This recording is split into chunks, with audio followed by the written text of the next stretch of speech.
If a stranger can ruin your day with a single sentence, you do not own yourself. You are property. It is a harsh reality to accept, but look at the evidence. You walk into a room feeling fine, focused, and ready for the day. Then, a colleague makes a snide comment, a driver cuts you off in traffic, or a family member criticizes your choices. In a split second, your peace evaporates, your heart rate spikes. Your mind begins to race, rehearsing arguments and drafting comebacks that you will never say aloud. You carry that anger with you like a heavy stone, letting it poison your work, your evening, and your sleep. The person who offended you? They have likely forgotten you even exist. They are eating their lunch, laughing and living their life completely unburdened. Meanwhile, you are miserable. You are burning your own energy to fuel a fire that only scorches you. Who is the master in this scenario? Who is the slave? Most people go through life believing that anger is a sign of strength. They think that getting bothered shows they have standards, or that exploding in rage proves they demand respect. This is the greatest lie of the modern ego. Reactivity is not strength. It is a weakness. It is a leak in your hull.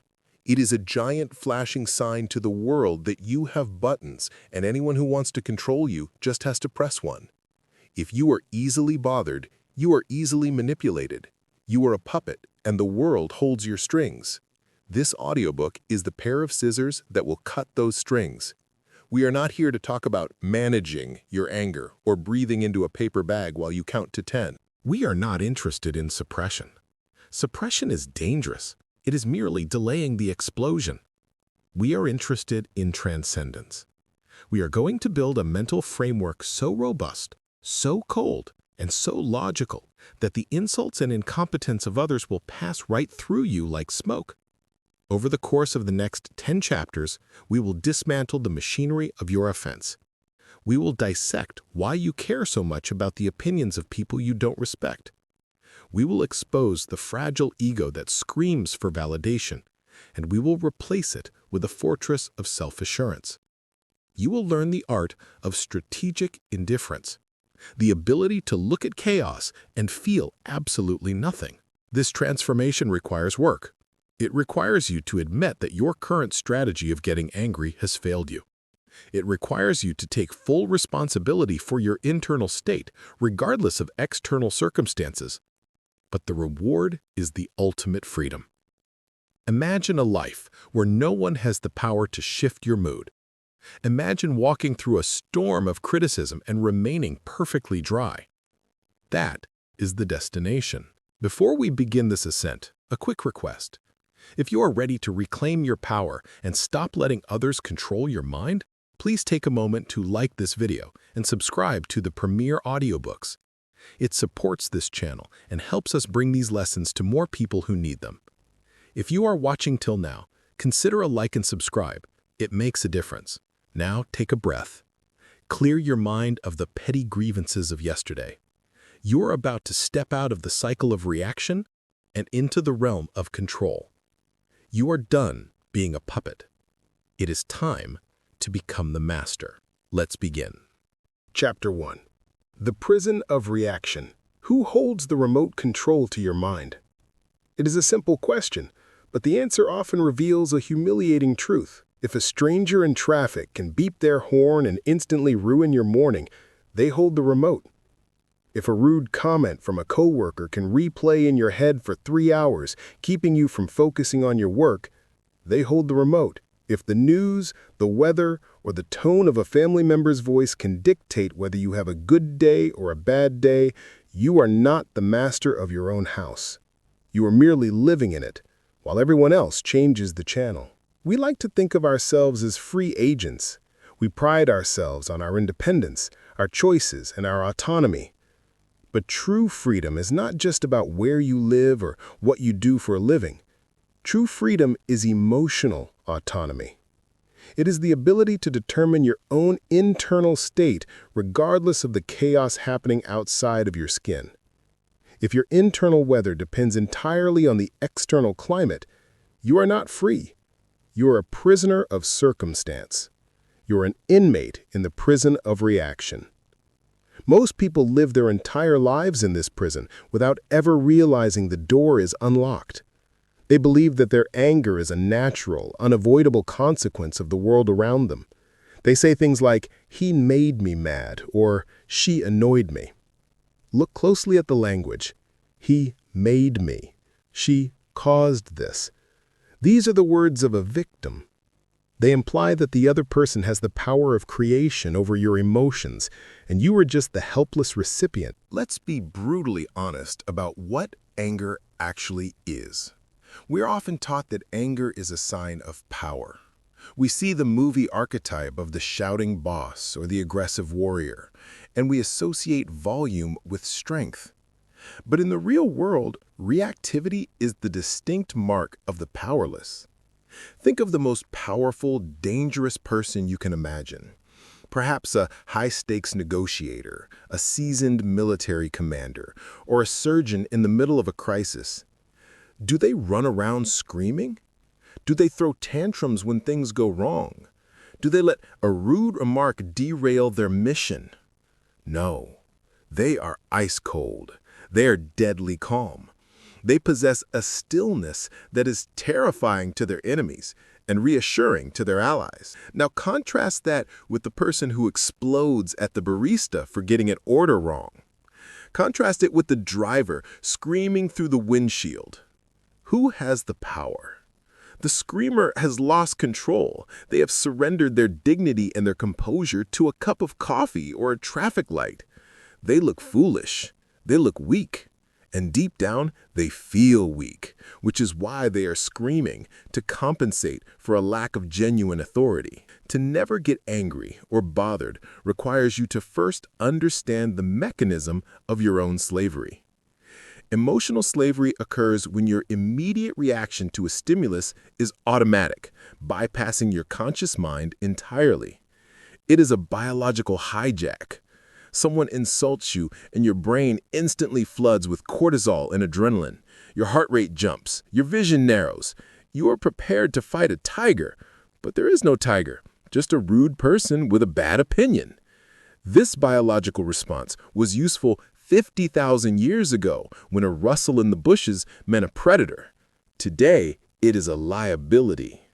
In the modern world, the threats we face are psychological, social, and professional.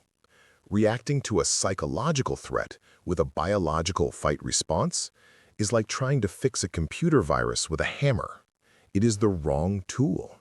It doesn't solve the problem, it destroys the machine. Every time you react blindly, you are leaking energy. Consider your energy as a finite currency. You wake up every morning with a limited amount of mental focus, emotional bandwidth, and creative potential. This is your capital. You can invest this capital into your goals, your health, your wealth, and your relationships. You can use it to build an empire or craft a masterpiece. Or you can spend it on being bothered. When you get angry at a social media post, that is a withdrawal. When you spend 20 minutes venting to a friend about a coworker, that is a withdrawal. When you lie awake at night plotting a comeback for an argument that happened 3 years ago, that is a massive, wasteful expenditure of your life force. You are bankrupting yourself. You wonder why you are tired all the time? You wonder why you haven't made progress on your dreams. It isn't because you lack time. It is because you are leaking your power onto people who do not deserve it. You must view your attention as the most valuable asset you own. If someone walked up to you on the street and asked for $100, you would probably say no. You guard your wallet. But if that same person walks up to you and insults you, you effectively hand them your mind for the next hour. You give them your peace. You give them your focus. That is worth far more than $100. Why are you so stingy with your money, but so reckless with your mind?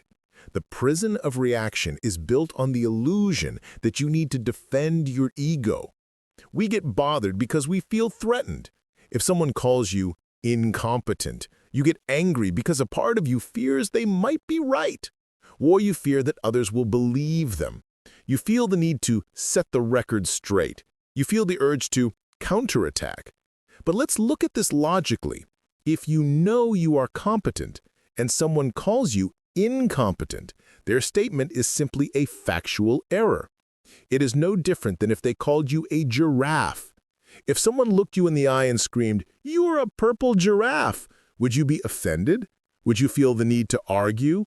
Would you lose sleep over it? No. You would look at them with confusion, perhaps pity, and walk away. You wouldn't be angry because you know with absolute certainty that you are not a giraffe. The insult has no hook to catch on to. So when you get angry at an insult, it is because there is a hook. There is an insecurity. There is a doubt. The anger is not a defense. It is a confession. It is a confession that you are not as secure in your identity as you pretend to be. The unbothered mind is a mind that knows itself so thoroughly that external definitions simply do not stick. This is where we begin the work of breaking out of the prison. We must shift from being reactive to being active.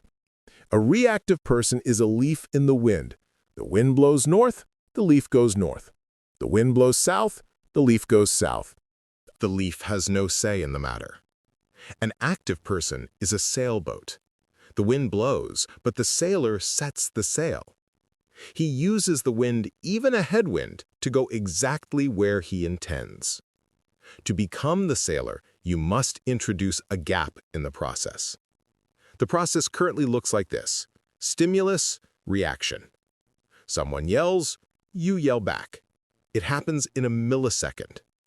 We need to change the formula to stimulus, observation, choice, response. In that gap between stimulus and response lies your entire freedom. In that gap, you are not a slave. You are a judge. You look at the rude person, and instead of feeling heat, you feel curiosity. You think, that is an interesting behavior. I wonder why they are so unhappy. You analyze the situation. Is this person a threat? No. Are they worth my energy? No. Does engaging with them help me achieve my goals? No. Therefore, the choice is silence, or a smile, or a calm, assertive boundary. This is not about being passive. Do not mistake composure for cowardice. There is a massive difference between a man who is too afraid to speak up and a man who chooses not to engage because the opponent is beneath him. One is driven by fear. The other is driven by superiority. When you choose not to react, you are asserting that your internal world is more important than the external noise. You are declaring that your peace is too expensive to be bought by cheap provocations. They do not start screaming back at the inmates. They do not take the insults personally. They know their role is to maintain order, not to participate in the madness. For too long, you have been an inmate in your own life, banging on the bars every time things didn't go your way. It is time to put on the uniform of the guard. You must learn to watch the chaos of the world, the traffic, the politics, the rude customers, the difficult family members, without becoming part of it. You observe it. You acknowledge it, but you do not let it enter you. This requires a fundamental change in how you view other people. You must stop expecting them to be rational, kind, or fair. That expectation is the source of your suffering. When you expect the world to be nice, you are shocked and angry when it isn't. But look at human history. Look at the data. People are often irrational, emotional, selfish, and clumsy. This is the nature of the species. Getting angry at a person for being selfish is like getting angry at a dog for barking. It is what they do. It is in their nature. When you accept this, when you truly accept that people act according to their own flawed programming, you stop taking it personally. You stop thinking, how could they do this to me? And you start thinking, there goes another human doing human things. The moment you lower your expectations of others, you raise the quality of your own life. You stop waiting for them to change so you can feel better. You take the keys to your happiness back from them and put them in your own pocket. This path requires discipline. The urge to react is strong. It is chemically addictive. Rage gives you a temporary spike of dopamine and adrenaline. It makes you feel righteous. It makes you feel like you are doing something, but it is a false high. It is a drug that leaves you exhausted and empty. To break the addiction, you must learn to value your serenity above your need to be right. You have to ask yourself, do I want to win this argument, or do I want to be happy? Because often you cannot have both. Do I want to teach this stranger a lesson, or do I want to keep my blood pressure healthy? As we move through this audiobook, we are going to build the specific tools you need to maintain this state. We will look at how to deconstruct insults, how to handle narcissists, and how to use silence as a weapon. But everything rests on this foundation, the realization that reaction is a choice, not a reflex. You are not a machine, you are a consciousness. Machines react, minds choose. Identify the triggers in your life. Who are the people that consistently steal your peace? What are the situations that turn you into a victim? Write them down mentally. These are the cracks in your armor. These are the places where you are still a slave. Acknowledging them is the first step to closing them. You are going to stop giving these people free rent in your head. You are going to serve them an eviction notice. The next time you feel that heat rising in your chest, the tightening of the jaw, the urge to snap back, stop. Freeze time. Visualize yourself stepping back from the ledge. Look at the anger not as you, but as an external object. Look at it and say, I see you, but I do not need you right now. Then choose the path of the professional. Choose the path of the master. You are building a version of yourself that is bulletproof, not because you are hiding, but because you are made of stronger material. You are moving from the fragile glass of the ego to the solid steel of character. The prison door is open. The chains are unclasped. All you have to do is walk out. Chapter 2. The Anatomy of Offense. Why do words hurt? It is a question we rarely stop to ask because the pain feels so immediate and so real. When someone insults you, belittles your efforts, or questions your integrity, the reaction is physical. You feel a punch in the gut. Your face flushes. Your stomach knots. But physically, nothing has touched you. A sound wave traveled through the air, vibrated against your eardrum, and was converted into an electrical signal. That is all. So where did the pain come from? If I threw a rock at you, the pain would come from the rock. But if I throw a word at you, the pain does not come from the word. It comes from you. This is the most critical realization in the anatomy of offense. Offense is not given, it is taken. It is an active process of collaboration. For an insult to hurt you, you have to participate in it. You have to open the door, invite the insult inside, offer it a seat, and listen to what it has to say. Without your cooperation, the insult is just noise. It is just wind. In this chapter, we're going to dissect this mechanism. We are going to look under the hood of your psychology to understand exactly why some things bother you while others don't. Because the truth is, you are not offended by everything. You are offended by very specific things. And that specificity is the key to your freedom. Let's start with the simple thought experiment. Imagine you are walking down the street and a stranger runs up to you, points a finger in your face, and screams, "You are a green alien from Mars." How would you react? Would you be offended? Would you go home and cry? Would you lie awake at night wondering if you really are a green alien? Of course not. You would think the person is crazy. You would probably laugh. You would walk away and tell your friends about the weird encounter. You wouldn't feel a single ounce of anger or insecurity. Now change the scenario. Imagine you have been working on a project for months. You are insecure about whether it is good enough. You are worried you aren't smart enough to pull it off. Your boss walks up to you and says, "This work is sloppy and unintelligent." Now you are crushed. Now you are angry. You might hate your boss. You might spiral into self-doubt. What is the difference? In both cases, a person said something negative about you. Why did the alien comment bounce off while the sloppy comment stuck like a knife? The difference is belief. You know with 100% certainty that you are not a green alien. There is no part of your subconscious mind that suspects you might be from Mars. Therefore, the words have no landing pad. They cannot stick. But in the second scenario, there is a part of you, perhaps a small hidden part, that fears you are unintelligent. The boss's words hurt because they resonated with a doubt that was already living inside of you. This leads us to a brutal rule. You can only be offended by what you secretly fear is true. Offense is a confirmation of your own insecurity. When someone insults you, they are essentially holding up a mirror. If you look in that mirror and see something you are ashamed of, you get angry at the person holding the mirror. You blame them for making you feel bad. But they didn't create the insecurity, they just pointed at it.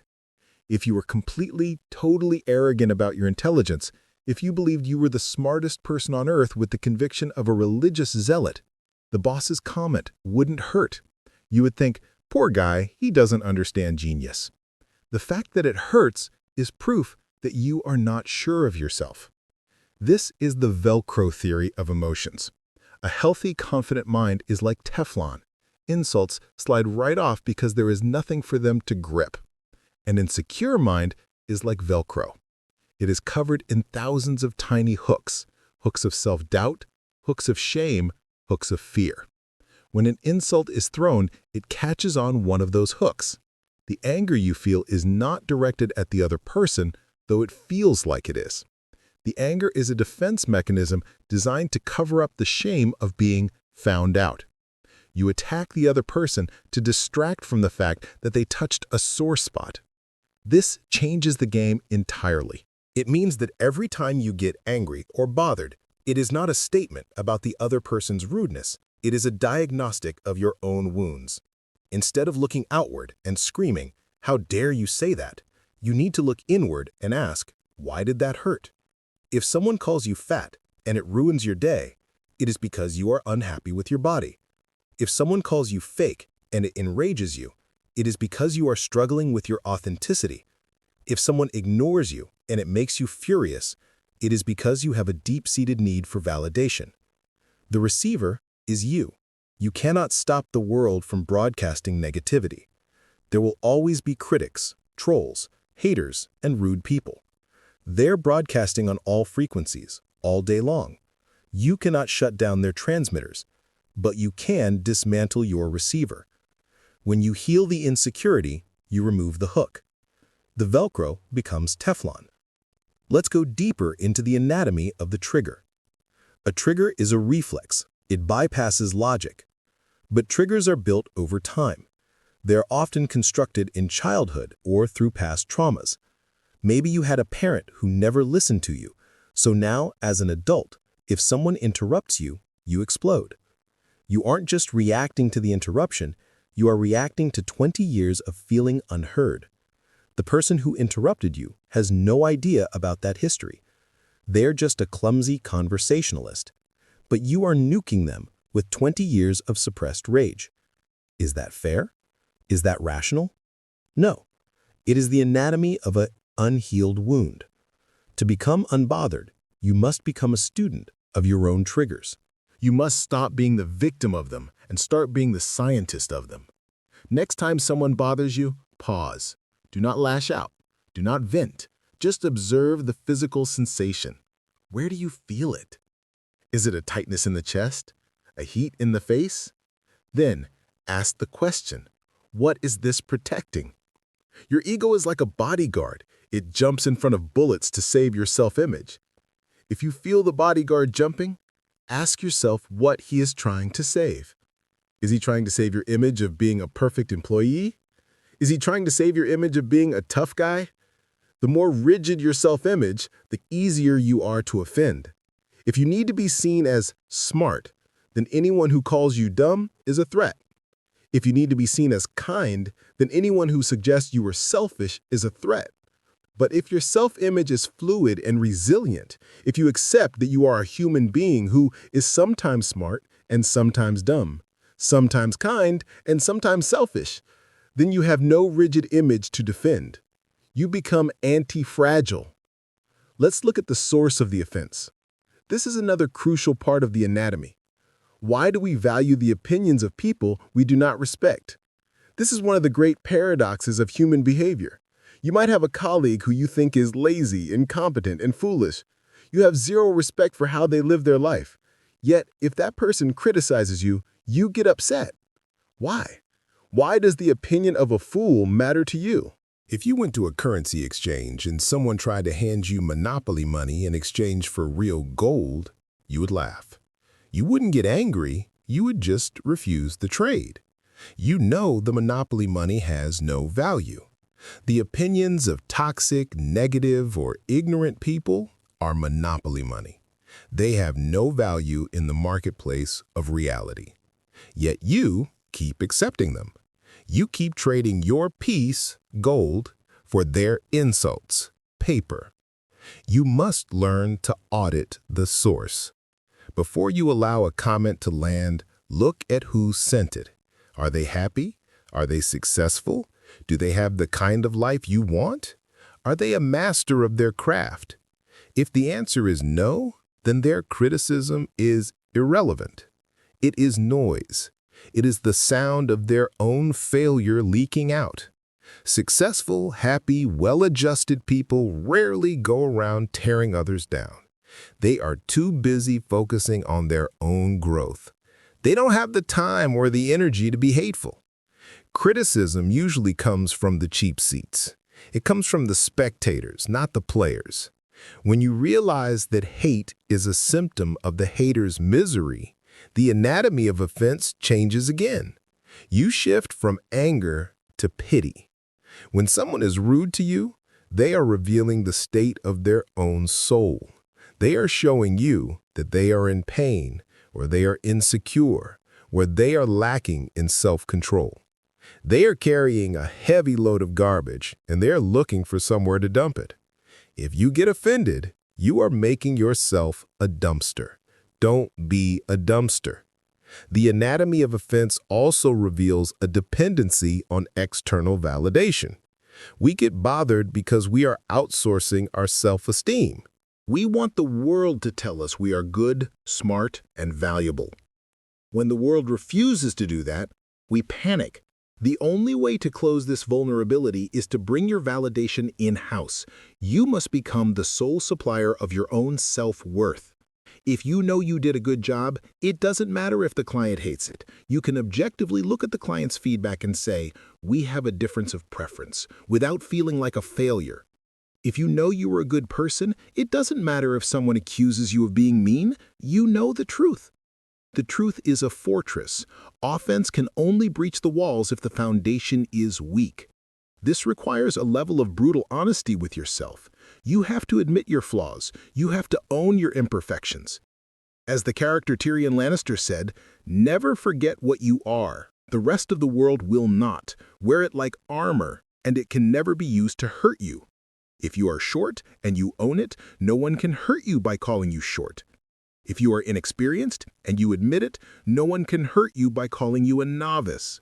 You take the weapon out of their hands by agreeing with the facts but refusing the shame. Offense thrives on shame. It thrives on secrets. It thrives on the shadow self. Bring everything into the light. Accept your entire anatomy, the good, the bad, and the ugly. When you accept yourself fully, you become invincible. Think about the most unbothered people in history. Think of the Stoics. Think of figures like Gandhi or Mandela. They were insulted, spat upon, and imprisoned. Yet they maintained dignity that their oppressors could not touch. Why? Because their sense of self was not located in their reputation. It was located in their character. Reputation is what others think of you. Character is what you are. You can ruin a man's reputation with a lie, but you cannot ruin his character. That is his alone. When you anchor your identity in your character, you become immune to the gossip and the slander of the crowd. So, here is your assignment for the next time you feel the sting of offense. Don't fight back. Don't argue. Stop. Visualize the arrow hitting you. Visualize it bouncing off your Teflon armor. Then, check for leaks. Ask, is there a part of me that believes this? If the answer is yes, thank the person, silently, for pointing out where you need to grow. Then, go to work on yourself. If the answer is no, then realize the person is delusional or projecting their own pain, and dismiss the comment as you would a crazy person shouting about aliens. You are the gatekeeper. You decide what gets in. You decide what hurts. The world can throw salt, but you are the one with the open wound. Close the wound, and the salt becomes harmless. Chapter 3. The Art of Strategic Indifference. The opposite of love is not hate. It is indifference. Hate is an intense emotion. It requires passion. It requires energy. If you hate someone, you are still obsessed with them. You are thinking about them. You are talking about them. And you are letting them occupy the prime real estate of your mind. In a twisted way, hate is a form of attachment. But indifference? Indifference is the void. It is the absence of feeling. It is the ultimate dismissal. When you look at a pebble on the sidewalk, you don't hate it. You don't love it. You don't have an opinion on it. You step over it and keep walking. You are indifferent. That pebble has zero power over your life. This chapter is about turning the rude, the annoying, and the toxic people in your life into pebbles. This is the art of strategic indifference. Notice the word strategic. We are not talking about apathy. Apathy is a weakness. It means you have given up on life. It means you don't care about anything, not your goals, not your family, not yourself. That is a path to depression. Strategic indifference is the opposite. It is the act of caring so much about your purpose and your peace that you refuse to allocate even a single calorie of energy to anything that threatens them. It is high-level resource management. Imagine you are a billionaire. You have billions of dollars in the bank, but you also have a rule. You do not throw money in the trash. Now, imagine you are walking down the street and someone yells an insult at you. If you stop to argue, if you get angry, you are essentially opening your wallet, taking out a stack of cash, and setting it on fire. Why would a billionaire do that? They wouldn't. They know the value of their assets. You must view your emotional energy as your wealth. Every time you get bothered, you are paying a tax. You are paying the stupidity tax. When a coworker makes a passive-aggressive comment and you spend the afternoon fuming about it, you just pay the tax. Strategic indifference is the decision to become a tax evader. You simply refuse to pay. How do we achieve this state? It starts by reclassifying the people around you. In the world of video games, there is a term, NPC. It stands for non-player character. These are the background characters programmed to populate the world. They walk back and forth, they say the same lines of dialogue, and they have no impact on the main story. They're just code. If an NPC in a video game walks into a wall or says something rude to your character, do you get offended? Do you throw the controller at the screen? No. You realize it is just a glitch in the program. You laugh and move on to your mission. You need to apply this NPC theory to the random aggressors in your life. When a driver cuts you off, do not view them as a personal enemy. View them as a glitchy NPC. They are following a bad script. They are programmed to drive poorly. It has nothing to do with you. You are the protagonist of your story. They're just background texture. When a customer screams at you for something that isn't your fault, look at them with the detachment of a programmer looking at a bug. This unit is malfunctioning. It seems to be overheating. By dehumanizing the interaction, not in a cruel way, but in a functional way, you strip it of its emotional weight. You stop expecting the NPC to be a philosopher or a saint. You accept that they are operating on a low-level algorithm of stress and confusion. You step around them like you step around the pebble.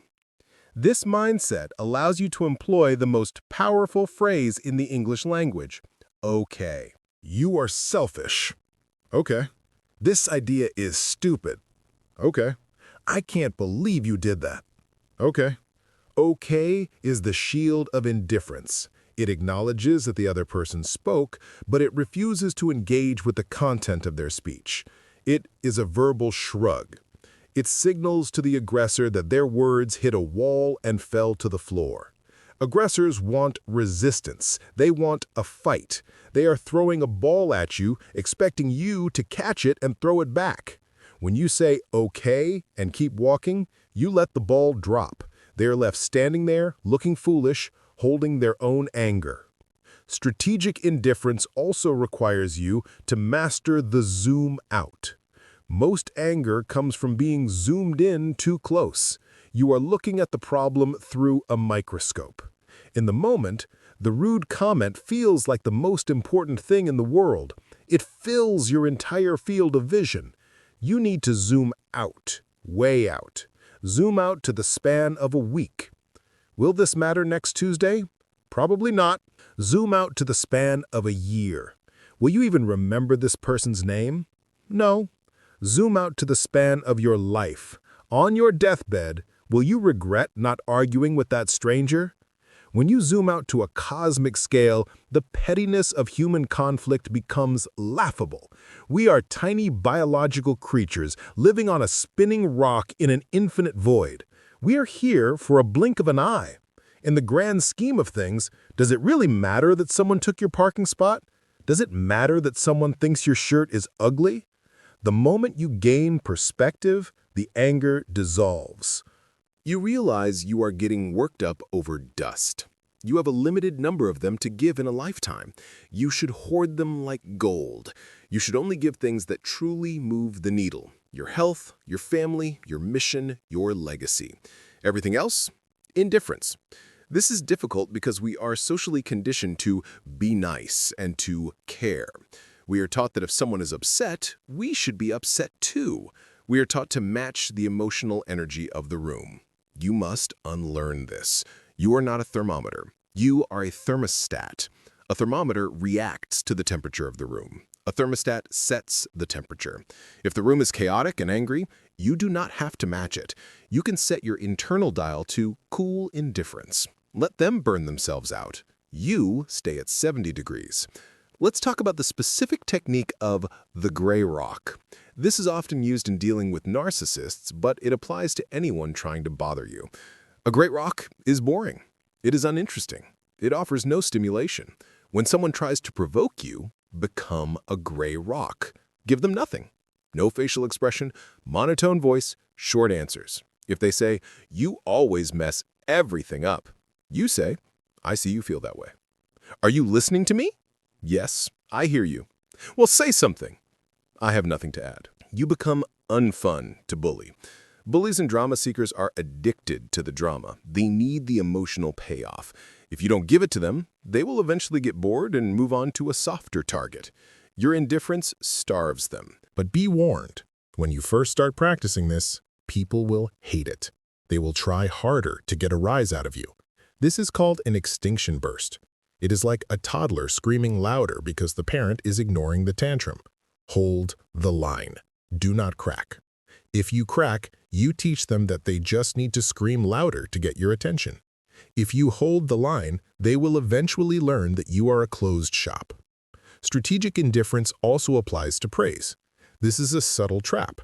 If you are easily elated by a compliment, you will be easily crushed by an insult. If you need them to tell you you're a hero, you will be destroyed when they tell you you're a villain. You are giving them the remote control. To be truly unbothered, you must be indifferent to the applause as well as the boos. You must be able to say, "Okay," to the praise. "You are the greatest." "Okay, thank you." And get back to work. By flattening your emotional response to external feedback, you stabilize your core. You become steady. You are no longer riding the roller coaster of public opinion. This doesn't mean you can't enjoy a compliment. It just means you don't need it. You don't inhale it. You observe it, appreciate it, and let it go. Now, let's address the fear that indifference makes you cold or arrogant. Some people will accuse you of being cold. "You don't care about anything," they will say. Let them say it. Remember, You do care. You care deeply. You just don't care about their drama. You are saving your warmth for the people who deserve it. You are saving your love for the people who treat you with respect. Think of a surgeon in the emergency room. If the surgeon falls apart crying every time they see blood, they are useless. They cannot save the patient. The surgeon must practice a form of strategic indifference, a clinical detachment, in order to function. They care about saving the life, so they must be indifferent to the horror of the wound. You are the surgeon of your own life. To save your life, to reach your potential, you must be indifferent to the noise. You must cut through the distractions with a steady hand. There is a tremendous power in silence. When you are indifferent, you don't need to have the last word. You don't need to win. The need to have the last word is the ego screaming for survival. The indifferent mind is happy to let the other person have the last word because the indifferent mind knows the conversation was over 10 minutes ago. Let the fool have the last word. It is a consolation prize for their ignorance. You take the prize of peace. Practice this tomorrow. Pick one thing that usually bothers you, the traffic, the news, a specific person. Decide in advance, this is a pebble. When the traffic stops, look at the bumper in front of you and say, okay. Feel the freedom of not caring. Feel the energy staying inside your body instead of leaking out. It is a superpower. While everyone else is red-faced, stressed, and exhausted, you are fresh. You are smiling. You are untouchable. You have mastered the art of looking at the storm and seeing only a little bit of rain. Chapter 4.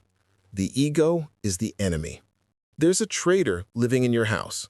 It eats your food, sleeps in your bed, and whispers in your ear from the moment you wake up until the moment you close your eyes. It tells you that you are special. It tells you that you are the center of the universe. It tells you that everyone is watching you, judging you, and plotting against you. It tells you that every slight is a declaration of war and every mistake is a catastrophe. This traitor is your ego, and make no mistake, it is the single greatest source of your anger.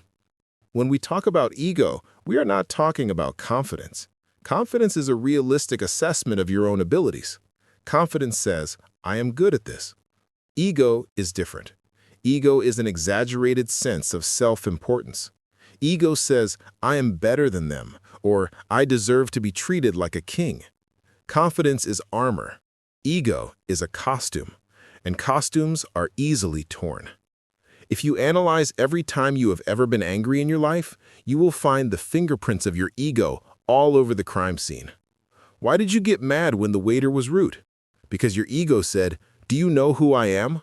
I deserve better service than this. Why did you get mad when someone disagreed with your political post? Because your ego said, my opinion is the absolute truth, and anyone who questions it is attacking me. The ego turns every interaction into a status game. It is constantly measuring, am I up? Am I down? Do they respect me? Do they see me? This constant measuring is exhausting. It makes you hypersensitive. It turned you into a walking, talking, exposed nerve. Think of your ego as a physical target painted on your chest. The bigger your ego, the bigger the target. If you walk around believing you are God's gift to the earth, your target is 10 feet wide. A blind man could hit it. A stray comment, a weird look, a delayed text message, everything hits the target. You are constantly under fire because you have made yourself impossible to miss. But if you reduce your ego, if you shrink that target down to the size of a coin, or better yet, if you remove the target entirely, then nothing can hit you. The arrows just fly through the empty space where your self-importance used to be. To become unbothered, you must commit to the death of the ego. You must stop trying to be someone and be content with being a person who does things. Let's look at the respect trap. This is the favorite food of the fragile male ego, though it affects everyone. We hear it all the time. He disrespected me. What does that actually mean? It usually means someone didn't treat you with the reverence you think you are entitled to. But let's look at this logically. Respect is not a right. It is a transaction. It is earned. You cannot demand respect any more than you can demand that someone likes the taste of broccoli. When you scream, "Respect me," you are actually proving that you don't deserve it. True authority never has to announce itself. A lion does not walk into the savannah and roar, "I am the king, respect me." The lion just walks. The silence is the respect. If someone treats you poorly, it is not a violation of your rights. It is simply data. It tells you that this person has bad manners, or they don't value you. That is fine. You take that data and you adjust your behavior. You stop associating with them. You fire them. You leave the room. But you don't get angry. Anger implies that their disrespect has actually taken something from you. It hasn't. Your value is intrinsic. It is locked inside you. A stranger cannot lower your value by speaking words any more than I can lower the value of a gold bar by shouting at it. The gold remains gold. You remain you. The ego refuses to accept this. The ego thinks that your value is determined by the applause of the crowd. So when the crowd boos, the ego panics. It lashes out. It tries to force the crowd to clap. This is the definition of insecurity. We must also confront the main character syndrome. Your ego tells you that you are the protagonist of the movie called life. The camera is always on you. The lighting is focused on you. Everyone else is a supporting actor. Because you believe you are the main character, you assume that everything people do is about you. If your friend doesn't call you back, the ego says they are ignoring me. If your boss is in a bad mood, the ego says he is mad at me. If a car is driving slow, the ego says they are trying to slow me down. The brutal, liberating truth is this. You are not the main character in anyone else's movie. You are barely an extra. Your friend didn't call you back because they are busy, or they forgot, or they are dealing with their own drama. It has nothing to do with you. Your boss is in a bad mood because he has a headache or his wife yelled at him. It has nothing to do with you. The driver is slow because they're old or lost. They don't even know you're behind them. When you realize that 99% of human behavior is not personal, the anger evaporates. You stop taking things personally because you realize you are not that important to these people. This sounds like an insult, but it is the greatest relief in the world. You are free. You don't have to decode every action for a hidden message about your worth. There is no message. People are just living their messy lives, colliding with each other like bumper cars. Now, let's discuss the need to be right. The ego loves to be right. It is addicted to it. It will burn down a relationship just to prove a point. It will spend 3 hours arguing in a YouTube comment section just to have the final gotcha moment. Why? What is the prize for being right? Usually, nothing. You get a fleeting sense of superiority, and the other person hates you. That is the trade. The unbothered person values truth over being right. There is a difference. If you value truth and someone corrects you, you are happy. You think, I was wrong. Now I know the truth. Thank you. You have learned. You have grown. But if you value being right, ego, and someone corrects you, you feel attacked. You double down on your error. You argue semantics. You refuse to concede. You would rather remain ignorant than admit you were mistaken. This is why the ego is the enemy of growth. You cannot learn if you already think you know everything. You cannot improve if you can never admit you are flawed. To kill the ego, you must practice strategic humility.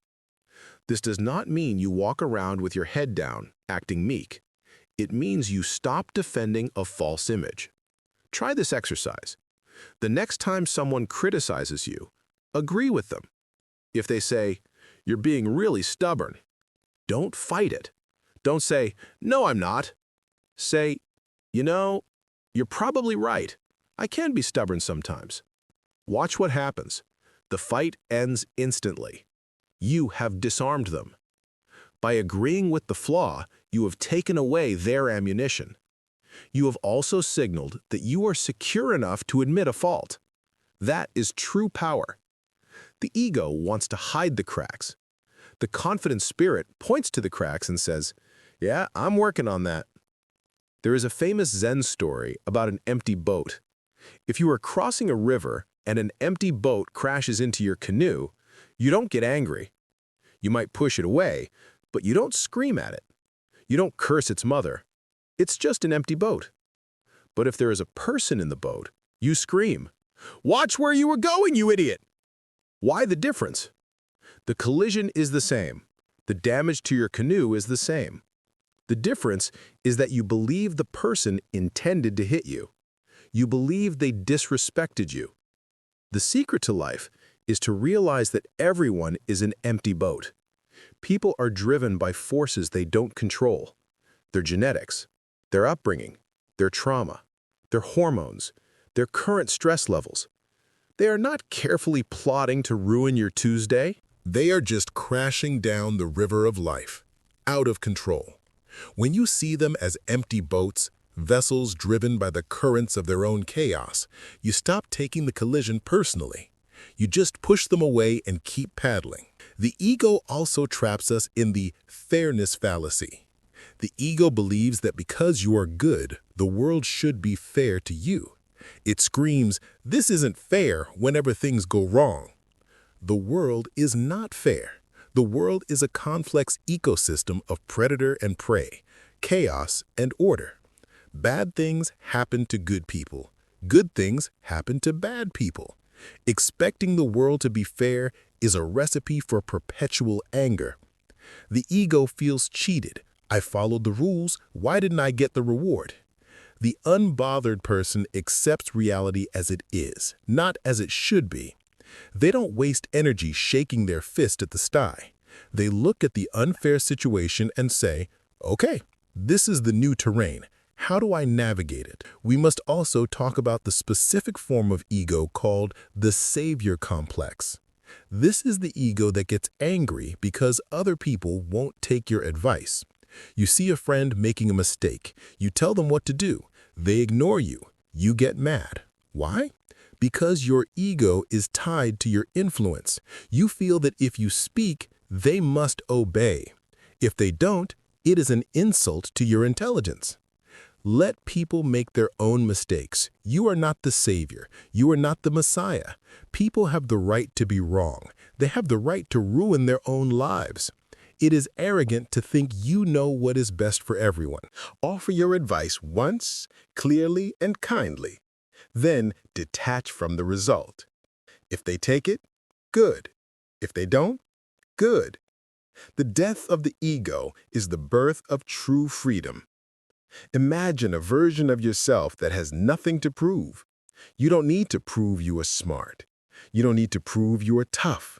You don't need to prove you are successful. You just are. When you have nothing to prove, you have nothing to lose. And when you have nothing to lose, you are dangerous. You are unstoppable. People can say whatever they want about you. It's just noise. It's just wind blowing past a mountain. The mountain doesn't bow to the wind. This week, catch your ego in the act. When you feel that flash of anger, ask yourself, what part of my image is being threatened right now? Is it my intelligence, my appearance, my authority?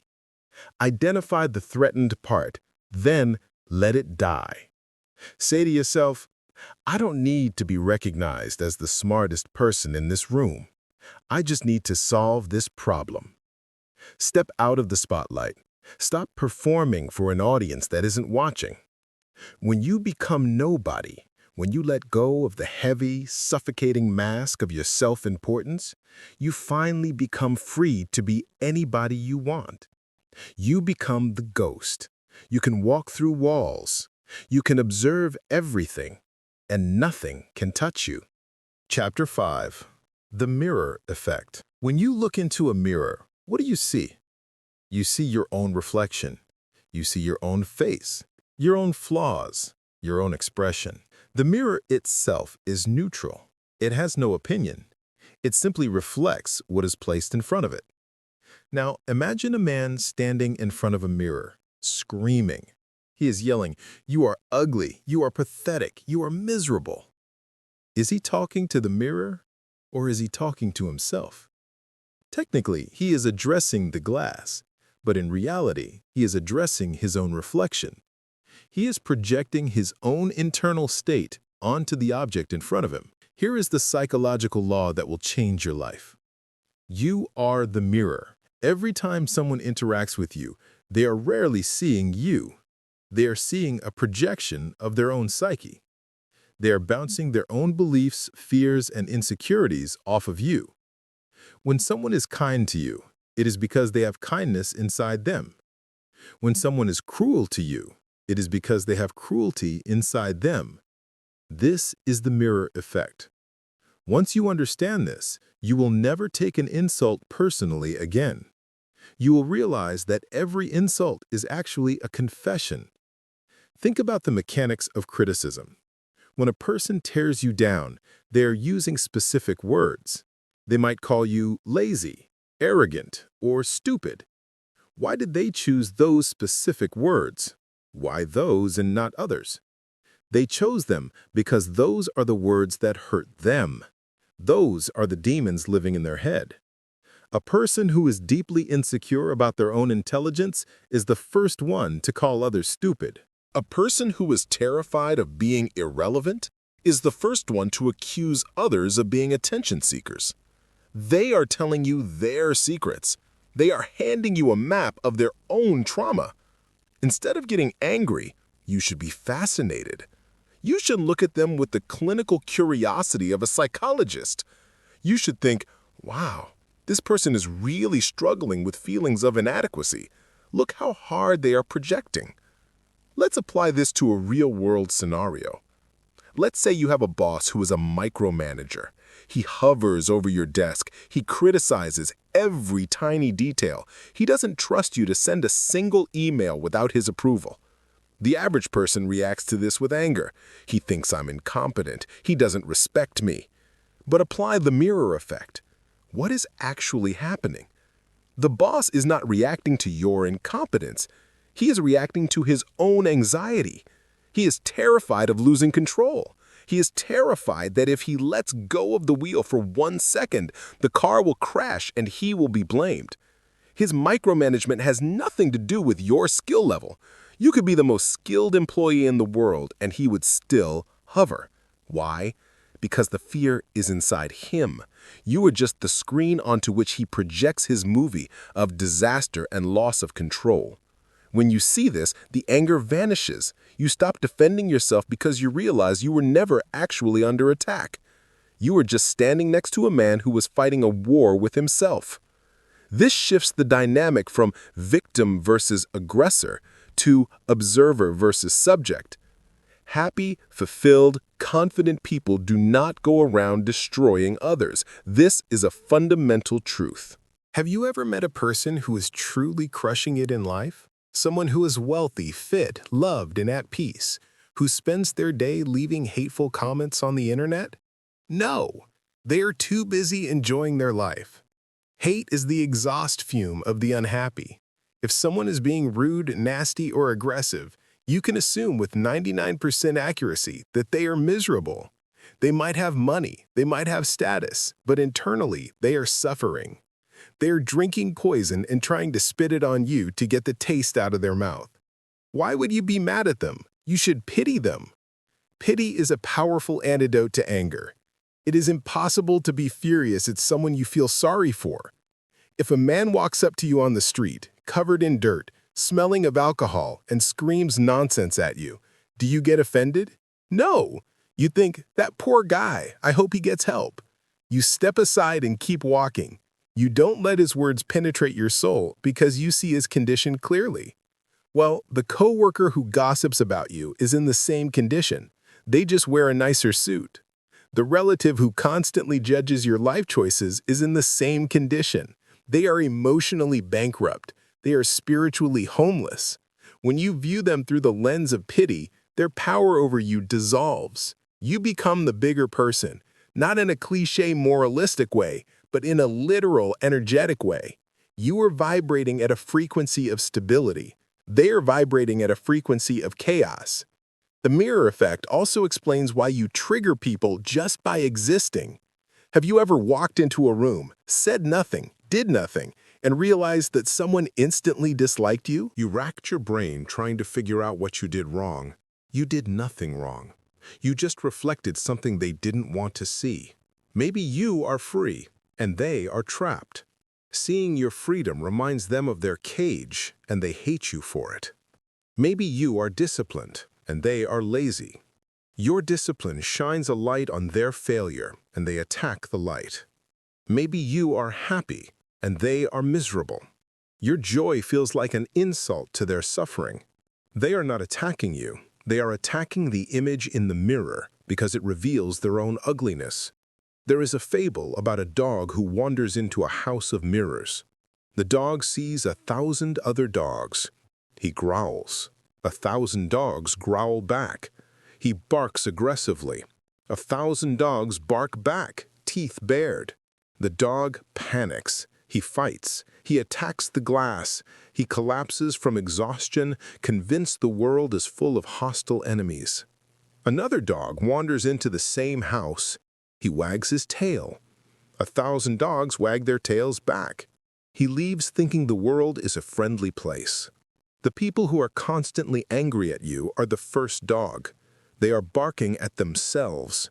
Do not jump into the mirror maze with them.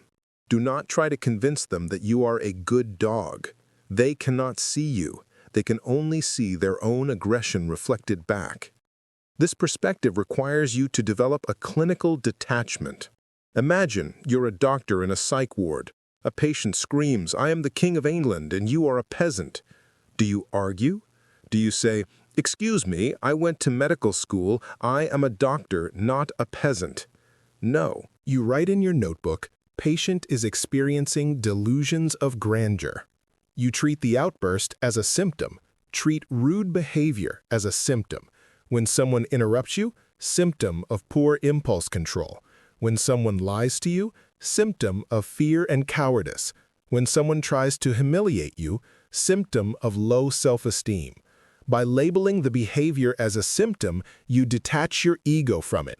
You stop asking, "Why are they doing this to me?" and start asking, "What is wrong with them?" This is not about being arrogant. It is about being accurate. It is about placing the responsibility for the behavior where it belongs, on the owner. Let's go deeper into the concept of the shadow. In psychology, the shadow consists of all the parts of ourselves we deny or hide. We project our shadow onto others. A person who is secretly greedy will constantly accuse others of being money-hungry. A person who is secretly a liar will constantly suspect others of lying. Therefore, when someone accuses you of something that seems completely out of left field, something that makes zero sense to you, it is almost certainly their shadow talking. If you are a generous person and someone calls you selfish, do not defend yourself. Do not list all the charities you support. Just smile. You know that they have just confessed their own selfishness. They have just told you, "I feel guilty about how much I take, so I am going to point the finger at you." The accusation is an admission. Once you master the mirror effect, you can even use it to de-escalate situations. You can speak to the pain behind the anger. If someone is screaming at you because you made a mistake, and you know their anger is really about their fear of failure, you can address the fear. Instead of saying, "Stop yelling at me," you can say, "I know you are worried this project will fail. I want to assure you I will fix this and we will meet the deadline." You bypassed the anger, the symptom, and spoke to the fear, the cause. You stopped fighting the reflection and addressed the person standing in front of the mirror. This often shocks people into silence. They feel seen, and when a person feels seen, they often stop screaming. But what if you don't want to engage? What if you just want to be unbothered? Then simply remind yourself, "This is not about me." Repeat it like a mantra. When the driver honks, "This is not about me. They are late." When the spouse snaps, "This is not about me. They are tired." When the troll comments, "This is not about me. They are lonely." This mantra cuts the cord of attachment. It drops the baggage. You realize that you are walking through a world full of people fighting invisible battles, And sometimes you just happen to cross into their line of fire. It isn't personal. It's collateral damage. However, a word of warning, the mirror effect works both ways. If you find yourself constantly angry at others, you are projecting too. If you think everyone around you is an idiot, look in the mirror. If you think everyone is out to get you, look in the mirror. If you are constantly offended, look in the mirror. The world is a neutral place.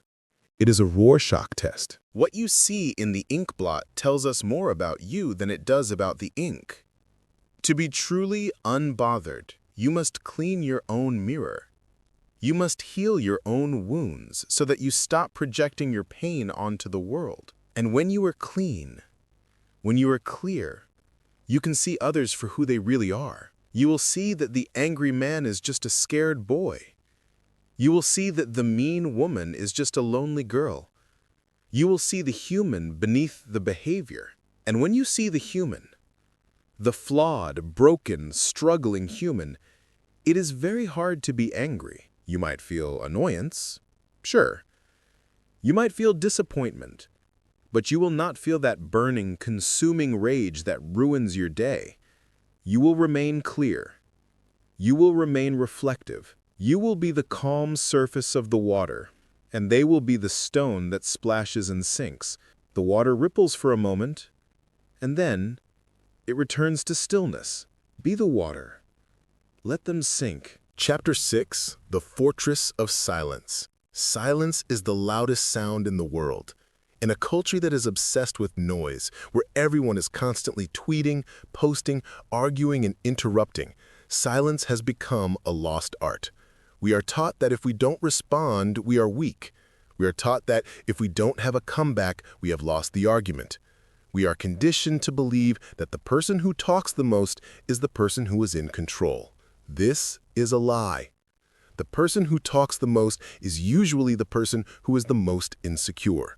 They are filling the air with words because they are terrified of the quiet. They are terrified that if they stop talking, they will cease to exist. True power is silent. The predator is silent before it strikes. The mountain is silent as it weathers the storm. The master is silent while the student rambles. In this chapter, we are going to build your fortress of silence. You will learn how to use silence not just as a shield to protect your peace, but as a sword to disarm your enemies.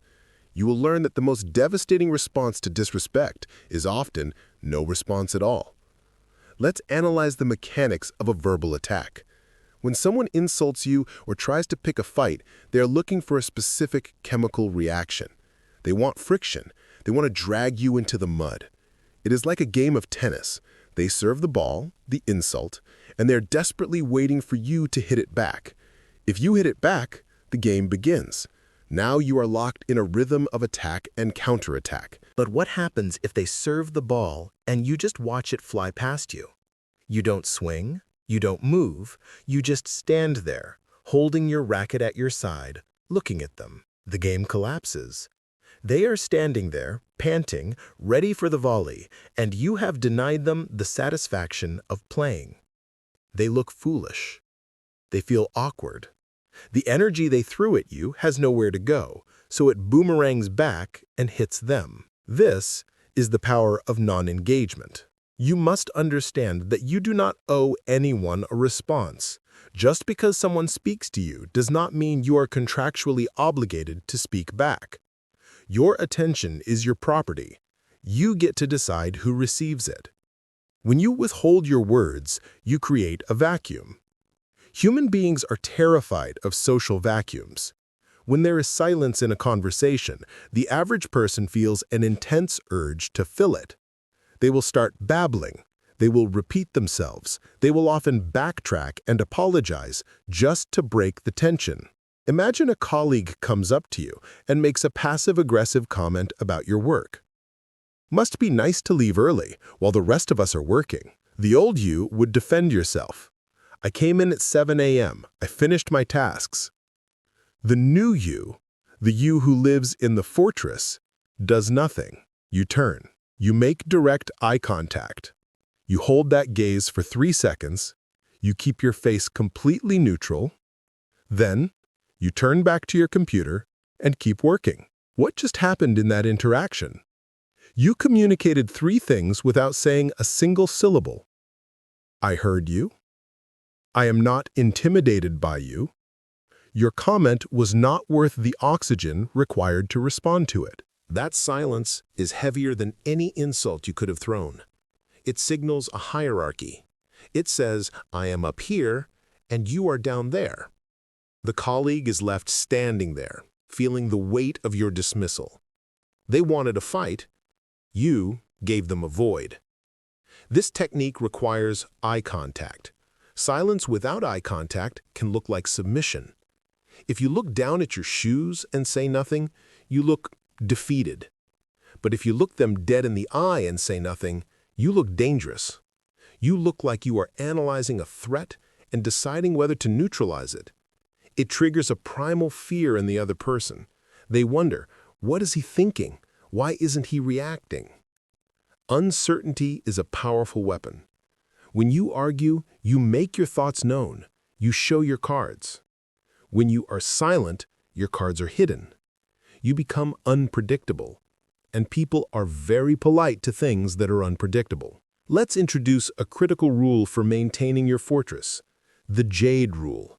Do not justify, do not argue, do not defend, do not explain.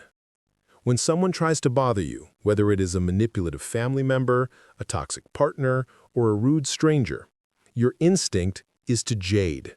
You want to justify your actions. You want to argue your point. You want to defend your character. You want to explain why they are wrong. Stop it. When you jade, you are accepting the premise that you need to be exonerated. You are acting like a defendant in a trial, and you have made the other person the judge. You are saying, please judge, look at my evidence, please agree that I'm a good person. Why are you giving them that authority? Why are they the judge of you? If you are confident in your actions, you do not need to explain them to people who are committed to misunderstanding you. If someone says, you are making a huge mistake with your life, don't explain your 5-year plan, don't pull out spreadsheets. Just say, I'm comfortable with my choice, and stop talking. The period at the end of that sentence is a brick wall. Do not add a because. Do not add a but, just the statement, I am comfortable with my choice. If they keep pushing, but what about money? What about this? What about that? You say, I've heard your opinion. I'm still comfortable. You become a broken record of brevity. You refuse to give them the fuel for an argument. An argument requires 2 participants to supply combustible material. If you stop supplying the material, the fire goes out. It has to. It is physics. The fortress of silence is also your best defense against gaslighting and manipulation. Manipulators love words. They are word twisters. They will take what you said, change the meaning, throw it back at you, and get you spinning in circles until you don't know up from down. They want you to get emotional so they can say, look how crazy you are. You cannot out-talk a manipulator. You cannot win a logical debate with someone who abandons logic whenever it suits them. So you don't play. You retreat into the fortress. When they start their spinning, you go silent. You observe. You let them spin until they get dizzy. When they finally stop and ask, well, what do you have to say? You say, I am not going to have this conversation while you are yelling, or simply no. No is a complete sentence. It is the most powerful word in the language. It draws a boundary that is absolute. Do this for me. No. Why not? Because I don't want to. Notice how uncomfortable that feels? We are trained to offer excuses. I can't because I have a doctor's appointment. I can't because my car broke down. When you give an excuse, you are giving the other person a problem to solve. They can say, oh, I can drive you, or change your appointment. Now you are trapped. But when you simply say, no, or I don't want to, there is no problem to solve. It is just your will against theirs. And if your will is iron, you win. Silence is also the tool of the tactical pause. This is a negotiation tactic used by FBI agents and CEOs. Before you respond to any difficult question or accusation, force yourself to wait. Count to 3 or 5 in your head. Most people respond immediately. They're terrified of the gap. By pausing, you accomplish 2 things. You gain control of your own emotions. You override the knee-jerk reaction. You make the other person wait. You are controlling the tempo of the interaction. In that pause, the power dynamic shifts. The other person wonders if they went too far. They wonder if you were angry. They start to sweat a little. By the time you speak, your words carry double the weight because you made them wait for them. You will find that when you speak less, people listen more. If you're the person who is always chattering, your words are cheap. They're inflation-prone currency. But if you are the person who rarely speaks, your words are gold, diamonds. When you finally open your mouth, the room goes quiet. Hush, he's about to speak. Scarcity creates value. Make your words scarce. There is a final, ultimate level of the fortress, the walk away. Sometimes silence is not enough. Sometimes the environment is so toxic, the person so deranged, or the situation so fruitless that the only winning move is to physically remove your presence. This is not running away. Running away is driven by fear. Walking away is driven by disgust and self-respect. If someone is screaming abuse at you, you do not stand there and take it. You do not try to calm them down. You simply check out. You turn your back, an ultimate sign of disrespect to an aggressor, and you leave. You do not announce your departure. I'm leaving now. That is just more drama. That is a plea for them to stop you. You just go. You vanish. You treat them like a bad movie. If you are in a theater and the movie is terrible, you don't scream at the screen. You don't try to rewrite the script. You just get up and walk out. You have better things to do with your time. By removing your attention and your presence, you starve the beast. The abuser, the bully, the narcissist, they all feed on attention. Positive or negative, they don't care. They just want to be the center of your world. When you walk away, you destroy their world. You leave them alone in a room with their own demons. This requires courage. We are social animals. We have a deep instinct to stay in the herd, even if the herd is hurting us. We have a deep instinct to work things out. But you cannot work things out with people who are committed to conflict. You cannot reason with unreasonable people. Building the fortress of silence takes practice. You will fail at first. You will get triggered, and you will start babbling. You will start jading. That is okay. Catch yourself. Stop mid-sentence if you have to. Take breath, close your mouth, feel the burn of the silence. It will feel uncomfortable. It will feel like pressure building in your chest. That pressure is your power accumulating. Do not release it. Let it build. Let it sit there. Watch the other person squirm. Watch them try to fill the gap. Watch them reveal themselves. You are safe inside the fortress. The walls are high, the drawbridge is up, their arrows cannot reach you. In the silence, you will find your dignity. You will find that you are not a puppet that dances whenever someone pulls a string. You are a statue. You are a monument. You are immovable. And the most beautiful part? The peace. When you stop arguing, stop explaining, and stop fighting, your mind becomes a quiet, still lake. You save hours of mental energy every day. You have more focus for your work, more love for your family, and more sleep at night. Let the world be noisy. Let the fools scream. Let the critics chatter. You do not need to join the chorus. You have mastered the silence. Chapter 7. Rewiring the trigger. You know the feeling. It hits you before you even have a conscious thought. Someone insults you, or cuts you off, or defies your instructions. Instantly, a chemical switch is flipped. A wave of heat rises up your neck.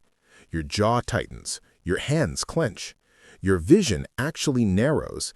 This is a physiological phenomenon called tunnel vision, designed to focus your attention entirely on the threat in front of you. Your heart starts pounding against your ribs like a prisoner trying to break out. You are not thinking. You are vibrating. You are ready to attack. This is the amygdala hijack. It is an ancient biological mechanism. Deep in the center of your brain, there are two almond-shaped structures called the amygdalae. They're the smoke detectors of the brain. Their job is to scan the environment for danger.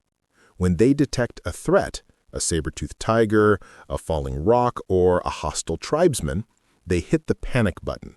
They flood your system with cortisol and adrenaline. They shut down the prefrontal cortex, the part of the brain responsible for logic, reasoning, and impulse control, and they hand the controls over to the lizard brain. This system kept your ancestors alive, but today it is ruining your life. Your amygdala cannot tell the difference between a tiger trying to eat you and a coworker sending a rude email. To your biology, the stress is identical. It perceives a threat to your survival, so it prepares you to fight. But you cannot punch an email. You cannot tackle a traffic jam. So that massive surge of energy has nowhere to go. It turns inward. It becomes the shaking rage that destroys your composure and your reputation. To become unbothered, you must learn to hack this system. You must learn to override the hijack. You must rewire the trigger. This is not just about willpower. Willpower is a mental resource, and in the middle of a hijack, your mental resources are offline. This is about biology. You have to fight physiology with physiology. The first step in rewiring is to acknowledge the 3-second gap. Between the moment a stimulus occurs, the insult, and the moment you react, the explosion, there is a gap. For the untrained person, this gap is microscopic, milliseconds. It feels instantaneous. He hit me, so I hit him back. For the master, this gap is an eternity. Your entire goal is to widen this gap. You need to stretch that millisecond into 3 seconds. Why 3 seconds? Because that is roughly the amount of time it takes for the chemical flush of the initial reaction to peak and begin to dissipate, if you do not feed it. If you can survive the first 3 seconds without acting, you have won. The prefrontal cortex, the CEO of your brain, will reboot. It will come back online and say, wait a minute, we don't need to kill this guy, we just need to delete the email. So how do you buy those 3 seconds when your blood is boiling? You need a physical override. Since your mind is compromised, you must use your body to signal safety to your brain. The most direct line to your nervous system is your breath. When you are angry, you take short, shallow breaths, or you hold your breath entirely. This signals the brain, danger, prepare for battle. To cancel the signal, you must do the opposite. You must take a deep, slow, rhythmic breath. There is a technique used by Navy SEALs and elite athletes called box breathing, but we can simplify it for the heat of the moment. The 4-6 reset. Inhale through your nose for 4 seconds, deep into the belly. Exhale through your mouth for 6 seconds, slow and controlled. That's it. 1 breath, 4 in, 6 out. This is not spiritual woo-woo. This is mechanics. A long exhalation stimulates the vagus nerve, which triggers the parasympathetic nervous system, the rest and digest mode. It physically forces your heart rate to drop. It physically forces your muscles to relax. It tells your amygdala, false alarm, stand down. There is no tiger. So here is the protocol. The moment you feel the trigger, the heat, the tension, you hit the physical override. You look away for a split second, you take that 4-6 breath. You buy yourself the gap. Now that you have the gap and your logic brain is coming back online, you must execute the cognitive reframe. The trigger is not the event itself. The trigger is the story you tell yourself about the event. Event: someone cuts you off in traffic. Story A, the anger story. He disrespected me. He thinks he owns the road. I need to teach him a lesson. Result: road rage. Event, someone cuts you off in traffic. Story B, the reframe. Whoops, that guy's a terrible driver. He's probably going to crash eventually. Glad it wasn't into me. Result, indifference. You must rewrite the story in the gap. One of the most powerful reframes is the test. Imagine that the universe is a giant training simulation designed specifically to forge your character. Imagine that every rude person, every delay, and every frustration is a deliberate test sent by the stoic gods to see if you will break.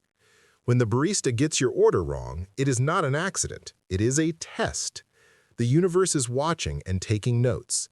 Let's see if subject A loses his temper over a latte. If you explode, you fail the test. You stay at level 1. You remain a child. If you smile and say, "No problem," you pass. You level up. You gain XP in patience and resilience. By gamifying your irritation, you detach from it. You stop seeing yourself as a victim of bad luck and start seeing yourself as a player in a game of mastery. Aha, I see what you are doing, universe. You sent this annoying person to test my resolve. Watch this. I'm going to handle this with perfect grace. Suddenly, the annoyance becomes an opportunity. You actually feel a little spark of pride. Look how calm I am. I am crushing this test. Another powerful reframe is the glitch. We touched on this with the NPC concept, but let's go deeper biologically. Realize that human beings are biological machines running on very old, buggy software. When someone screams at you, their software is glitching. Their cortisol regulation is broken.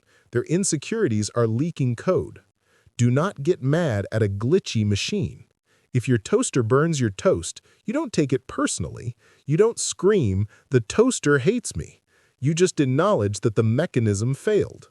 When a human burns the toast, acts poorly, tell yourself, "Machine malfunction." Their emotional regulation circuit is blown.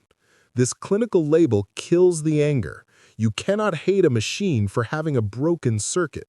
You just observe it. Now, let's talk about neural pathways. Every time you get angry, you are strengthening a neural pathway in your brain. Think of your brain like a dense forest. If you walk the same path every day, trigger to anger, that path becomes a highway. It becomes effortless. It becomes automatic. This is why you have a short fuse. You have built a superhighway to rage. To rewire the trigger, you have to let the highway grow over with weeds. You have to stop walking it, and you have to machete a new path through the jungle. The new path is trigger, breath, reframe, calm. The first time you do this, it will be incredibly difficult. It will feel unnatural. You will want to scream. Your brain will scream, "Go down the highway. It's easier." You must refuse. You must force yourself down the new path. The second time, it will be a little easier. The 10th time, it will feel familiar. The 100th time, it will become your new automatic response. You are literally changing the physical structure of your brain. This is neuroplasticity in action. You are dismantling the angry you and building the calm you at a cellular level. But you cannot wait for a crisis to practice this. You cannot learn to swim during a hurricane. You must practice in the shallow water. You need low-stakes drilling. You need to actively seek out small annoyances to practice your override. Next time you are in the grocery store, pick the longest line. Do it on purpose. Stand there. Watch the person in front of you counting pennies. Watch the cashier moving slowly. Feel the irritation rising. Then, catch it. Hit the override. Breathe 4, 6. Reframe this as a patience rep. I am lifting the weight of patience. Relax your shoulders. Force a smile. Do this in traffic. Stay in the slow lane. Let people merge in front of you. Watch your ego scream, "Don't let him in," And tell your ego, quiet, we are training. Take cold showers. The cold water is a shock, a physical trigger. Your body wants to gasp and tense up, fight or flight. Force yourself to breathe slowly. Force yourself to relax into the cold. You are training your nervous system to stay calm under physical stress. If you can stay calm in a cold shower, you can stay calm when your boss yells at you. It is the same mechanism. You are training the pilot to stay in the cockpit when the plane starts shaking. There is a concept in martial arts called mushin, or no mind. It is the state where the fighter is not thinking, not angry, not fearful. They simply react with perfect fluidity. Anger is sticky mind. Your mind gets stuck on the insult. It grabs onto it and won't let go. You want Teflon mind. To achieve this, you must separate your identity from your emotions. Most people say, I am angry. This is a linguistic trap. When you say, I am, you are identifying with the emotion. You are claiming it as your state of being. Change the language. Say, I am experiencing anger. Or better yet, there is anger in the system. Imagine you are the sky. Your emotions are the weather. Sometimes there are storm clouds, anger. Sometimes there is fog, confusion. Sometimes there is sunshine, joy. But the sky is not the clouds. The sky is the container for the clouds. The sky remains blue and vast and untouched no matter how bad the storm is. You are the sky. The anger is just a cloud passing through. Do not grab the cloud. Do not identify with the cloud. Just watch it. Oh, look, a thunderstorm is passing through my chest. Interesting. It will pass in a few minutes. If you watch the anger without judging it and without acting on it, it will dissolve. Emotions have a limited lifespan. They are chemical waves. If you don't feed them with thoughts, he is such a jerk, the wave breaks and the water recedes. The danger comes when you surf the wave. When you ride the anger, you keep it alive. You feed it fresh energy. Step off the surfboard. Sink into the ocean. Let the wave pass over you. This is the ultimate rewiring. It is the shift from being a participant in your emotions to being a witness of them. When you master the 3-second gap, you become dangerous to your enemies because you become impossible to bait. They try to push your buttons, but the buttons are disconnected. The wires have been cut. They push and nothing happens. You just look at them, calm, breathing, calculating. You have taken the gun out of their hands. Remember, biology is not destiny. You may have been born with a hot temper. You may have been raised in a chaotic household where screaming was the norm. That is your hardware, but you can rewrite your software. You can install a new operating system, one that prioritizes logic over emotion, peace over chaos, and power over reaction. The next time the heat rises, remember, this is the moment. This is the neuroplastic window. Don't waste it. Breathe, reframe, win. Chapter 8, The Vampire Test. We have all met them. You have a conversation with someone for 20 minutes. Nothing terrible happens, no screaming, no fighting. But when you walk away, you feel exhausted. You feel heavy. You feel like you just ran a marathon in mud. Your optimism is gone, replaced by a strange, lingering fog of negativity. You have just been fed upon. You have encountered an energy vampire. In folklore, vampires drink blood to survive. In reality, vampires drink emotional energy. They drink attention. They drink validation. And most of all, they drink your peace. To become truly unbothered, you cannot just manage your own internal state. You must also manage your perimeter. You must learn to identify the parasites in your life and treat them not as friends or family members, but as biological hazards. This chapter is your field guide to the undead. We are going to identify the different species of vampires, learn how they hunt, and most importantly, Learn how to starve them. The first step is recognition.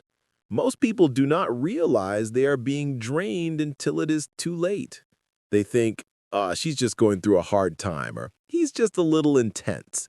They make excuses for the vampire. Stop making excuses. Look at the data. The vampire test is simple. Do you feel tired after interacting with them? Do you feel a sudden drop in your mood? Do you feel like you need to take a nap or a shower to wash off the interaction? If the answer is yes, you are dealing with a vampire. It doesn't matter how nice they smile. It doesn't matter if you have known them for 10 years. They are costing you expensive energy. Let's categorize the species. The eternal victim. This is the most common and subtle type. The eternal victim always has a crisis. The world is always against them. Their boss is evil, their ex is crazy, their health is failing, and the weather is personally targeting them. They come to you for help. "I don't know what to do," they cry. "Everything is falling apart." Your instinct is to help. You are a problem solver. You offer advice. "Have you tried X?" They say, "Yes, but." "Have you tried Y?" "Yes, but." "Maybe you should leave that job." "I can't because." This is the game. It is called yes, but. They do not want a solution. If you gave them a solution, the crisis would end, and they would lose their supply of attention. They want the problem. They want you to pity them.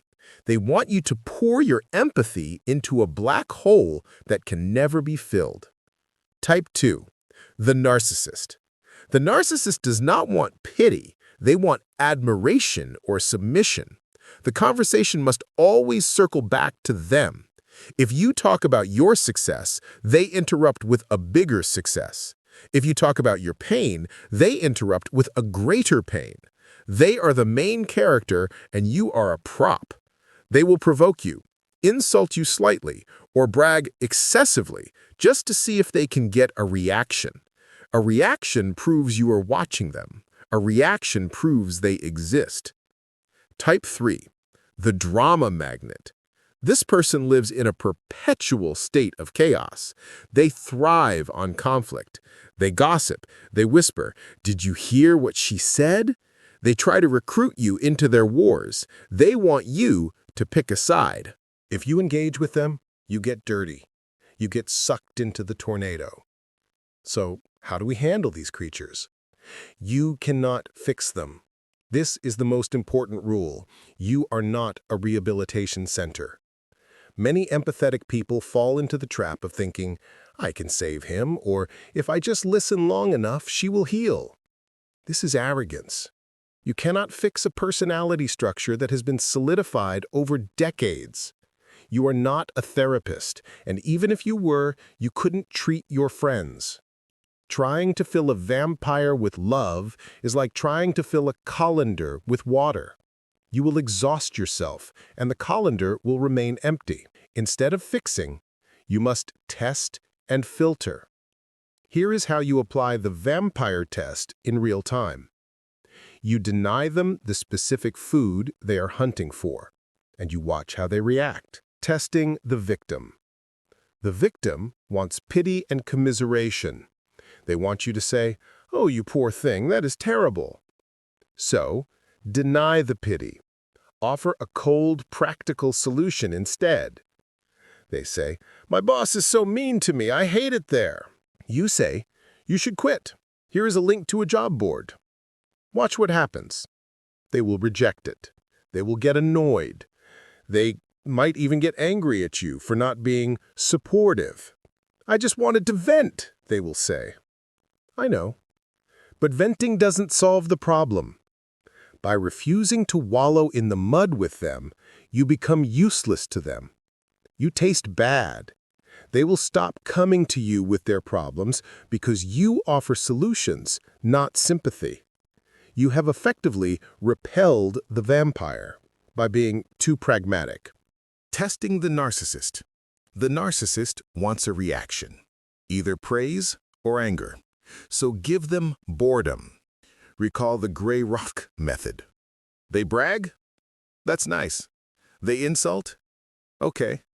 They try to start a fight? I'm not interested.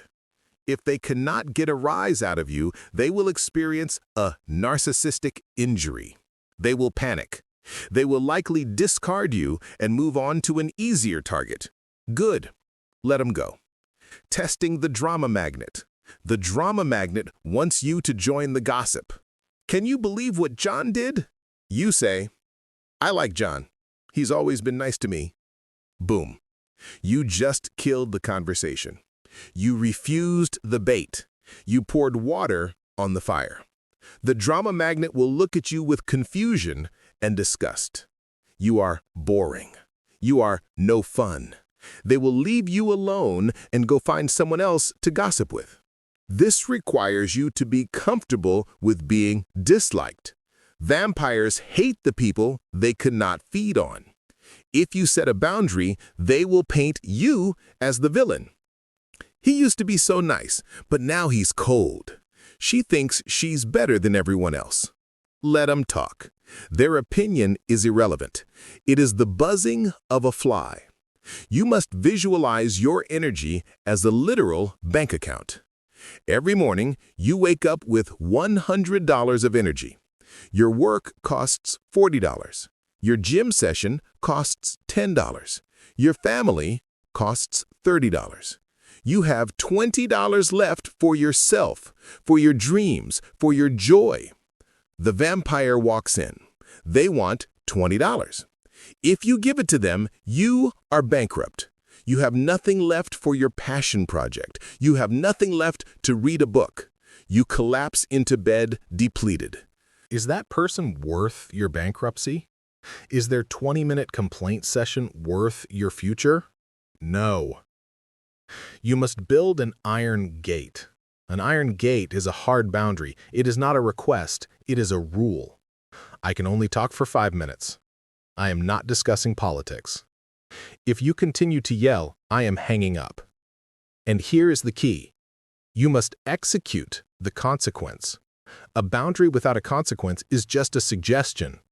If you say, I'm hanging up if you yell, and they yell, and you stay on the phone, you have no gate. You have taken the gate off the hinges. You must have the courage to click end call. You must have the courage to walk out of the room. You must have the courage to say, I have to go now, and actually go. This is difficult with family. Family members are often the oldest and strongest vampires. They have tenure. They know your buttons because they installed them. But it's my mother. But it's my brother. Biology is not a suicide pact. Just because you share DNA with someone does not give them the right to destroy your mental health. You can love them from a distance. You can be kind to them without letting them live inside your head. For the most toxic cases, you must employ the quarantine. If a person has a contagious disease, we put them in quarantine. We don't hate them, but we don't let them cough on us. If a person is toxic, you quarantine them. Maybe you only see them once a month. Maybe you only talk to them via text, never on the phone. Maybe you limit visits to 1 hour in a public place. You control the dosage. If you are trying to quit drinking, you don't hang out in a bar. If you are trying to be unbothered, you don't hang out with people who specialize in bothering you. You might be thinking, this sounds selfish. We're taught that being selfless is a virtue. But look at the word, selfless. Less self. To have no self. If you have no self, you are dead. You are a doormat. You need to be self-full. You need to fill your own cup until it overflows. You can only help the world from the overflow. You cannot help anyone if you are empty. Protecting your peace is the greatest act of self-respect you can perform. Furthermore, by refusing to engage with vampires, you are actually doing them a favor. You are breaking the cycle. When you listen to the eternal victim complain for the 1,000th time, you are an enabler. You are rewarding their helplessness. You are giving them a fix. You are keeping them sick. When you cut them off, You force them to face their own reality. You force them to either solve their problem or find a new enabler. You are not being cruel. You are being a mirror of consequences. This week, audit your circle. Look at your phone. Look at your text history. Who are the people who make you wince when their name pops up? You don't have to make a big dramatic announcement. I am cutting you out of my life. That is just more drama. Vampires love that. Just fade out. Take longer to reply. Give shorter answers. Be busy. Be unavailable. I've been really focused on my work lately. I've been taking some time off my phone. Ghost the negativity. As you remove these drains, you will feel a surge of power. You will suddenly have extra hours in the day. You will have mental clarity. The static noise will clear. You will realize that for years you were driving with the handbrake on. The vampires were the handbrake. Release the brake. And be warned, when you start doing this, the vampires will try to claw you back. They will use guilt. You've changed. You don't care about me anymore. This is the final test. Do not bite. Simply say, I am just prioritizing my peace. If they cannot respect that, they do not respect you. And if they do not respect you, they have no place in your inner circle. Your inner circle should be a fortress of solitude and strength. It should be populated by people who feed you, not feed on you. People who challenge you, support you, and inspire you. If you look around and see only takers, it is time to clear the room. Better to sit alone in a quiet room than to sit at a table full of cannibals. Chapter 9. Emotional Alchemy. What is anger? If you strip away the social stigma, the morality, and the psychological labels, what is it physically? It is energy. Pure, raw, high-voltage energy. When you are angry, you are not tired, you are not lazy, you are not unmotivated, you are vibrating with intensity. Your blood is pumping, your senses are heightened, and your focus is sharp. You have just been handed a massive dose of biological fuel. Most people take this fuel and pour it over their own lives, light a match, and burn everything to the ground. They use this high-octane energy to scream at a spouse, punch a wall, or write a career-ending email. They treat the energy as a weapon of destruction.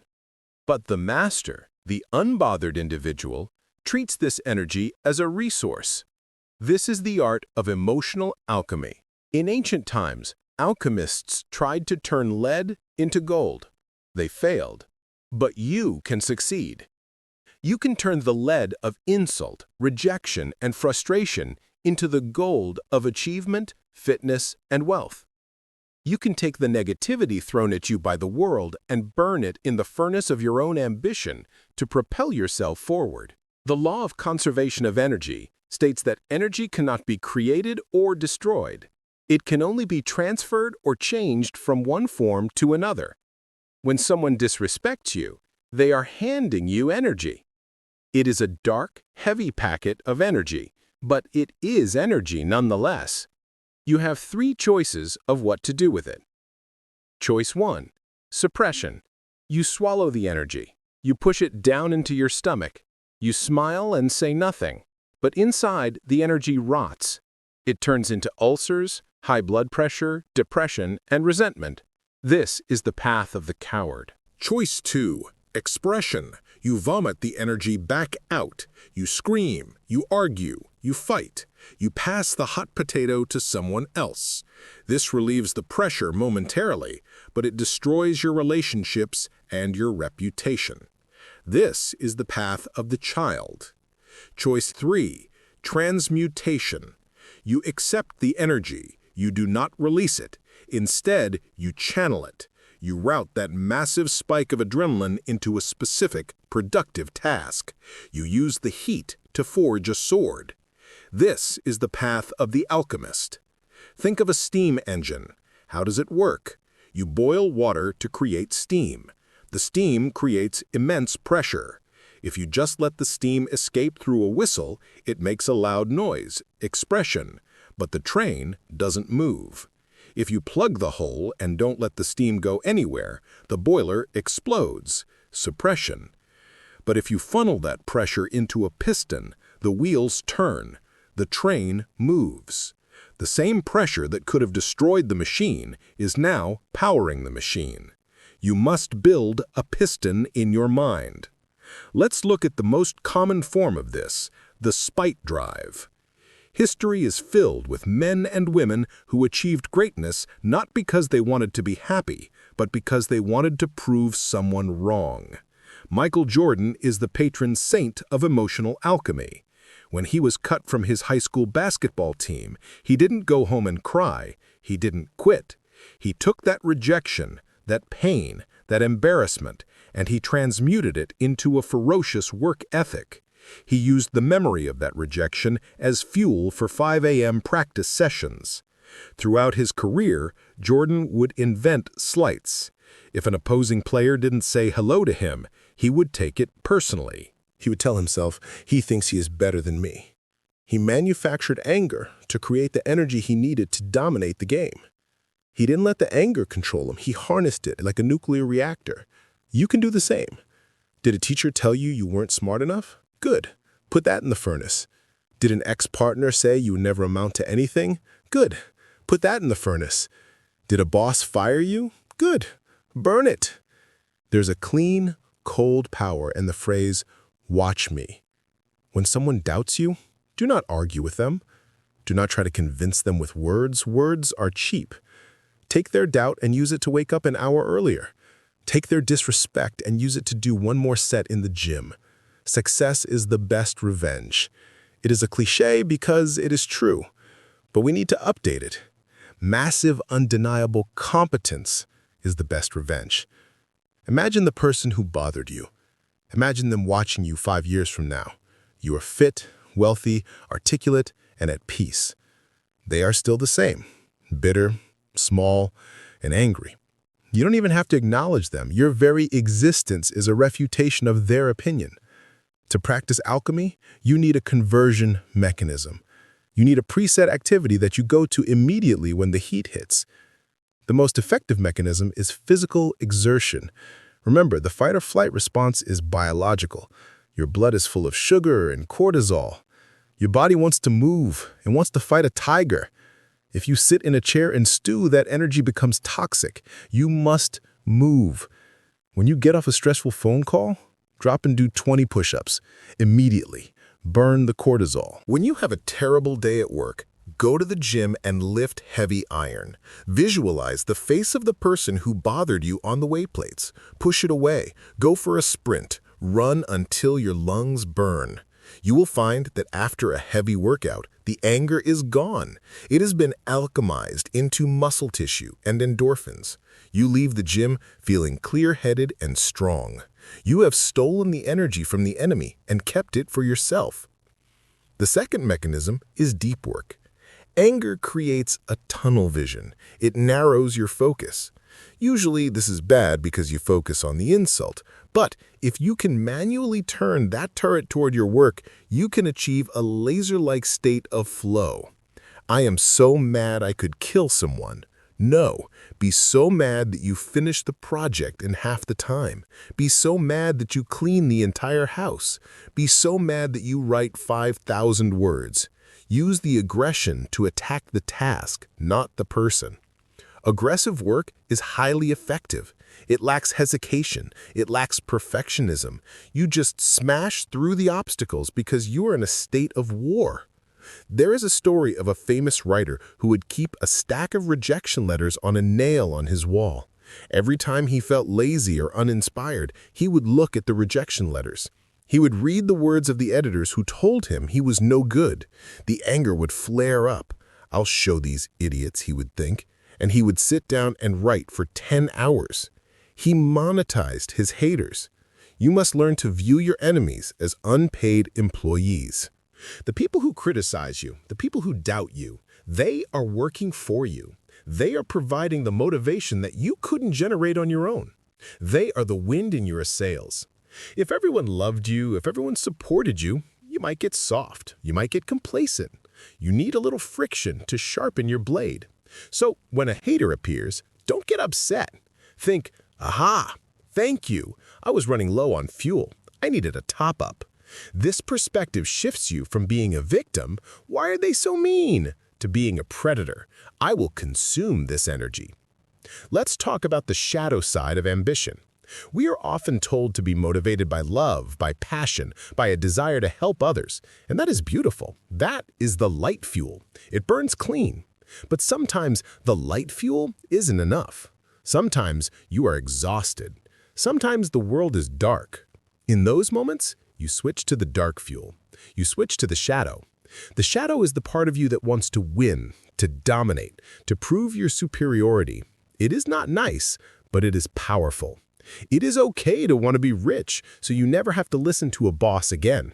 It is okay to want to be strong, so no one can intimidate you. It is okay to want to succeed, so the people who left you regret it. You don't have to live in the shadow forever, but you can visit it when you need a boost. You can use your dark side for good outcomes. If your anger at a corrupt system drives you to start a business that fixes the system, that is alchemy. You took something ugly, corruption, and created something beautiful, a solution. The danger of alchemy is leakage. If you try to hold the energy but don't channel it into work or exercise, the container will crack. You will become bitter.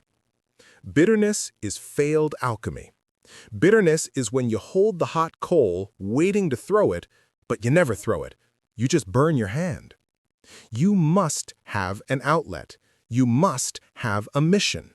If you don't have a mission, a goal, a project, a passion, you cannot be an alchemist because you have nowhere to direct the flow.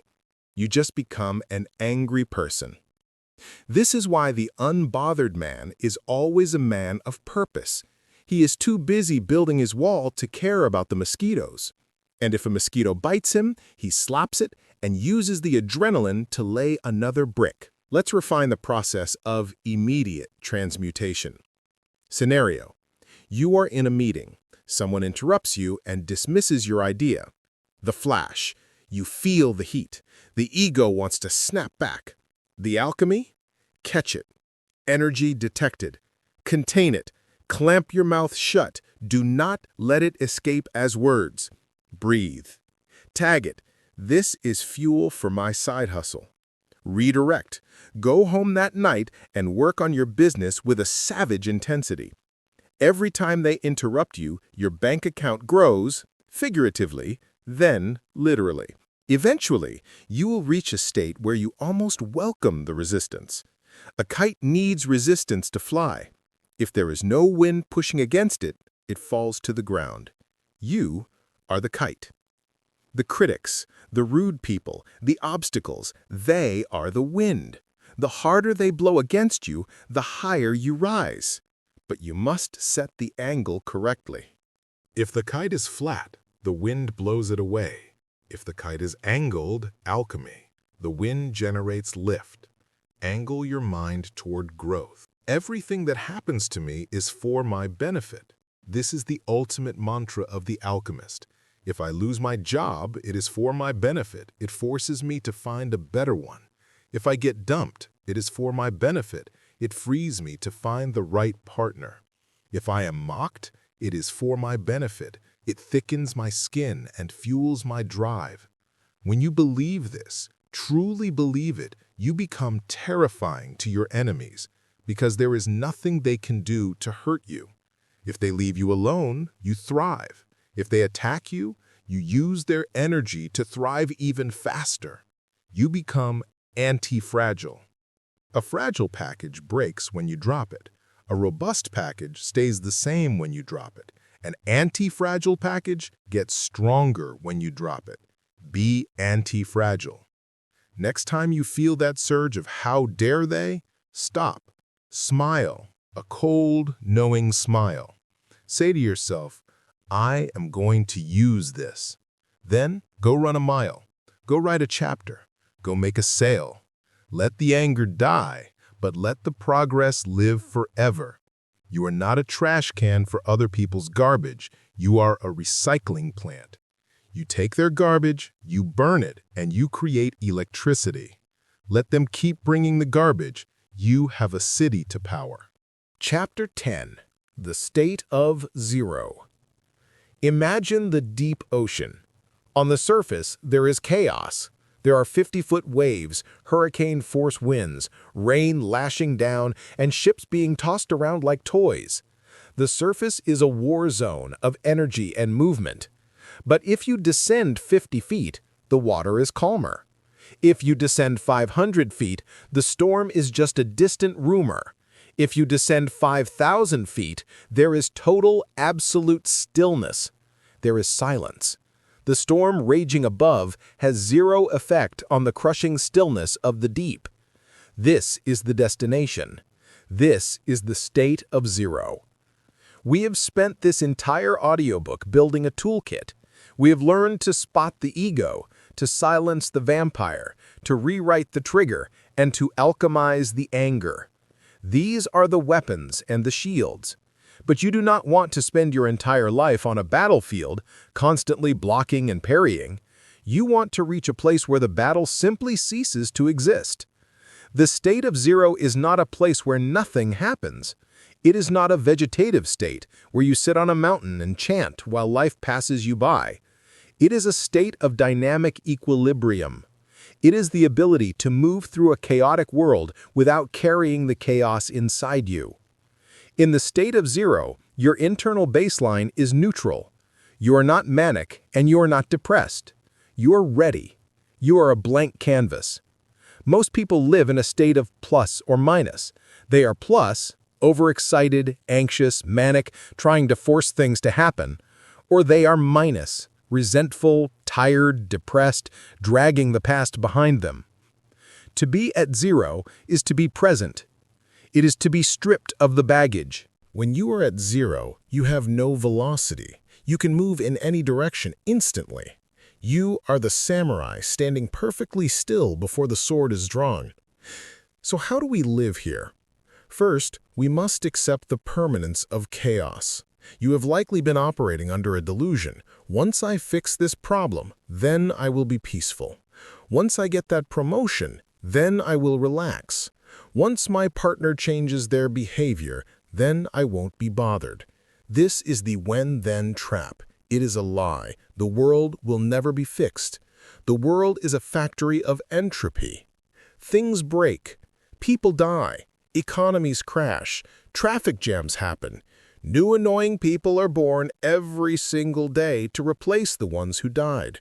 The supply of irritation is infinite.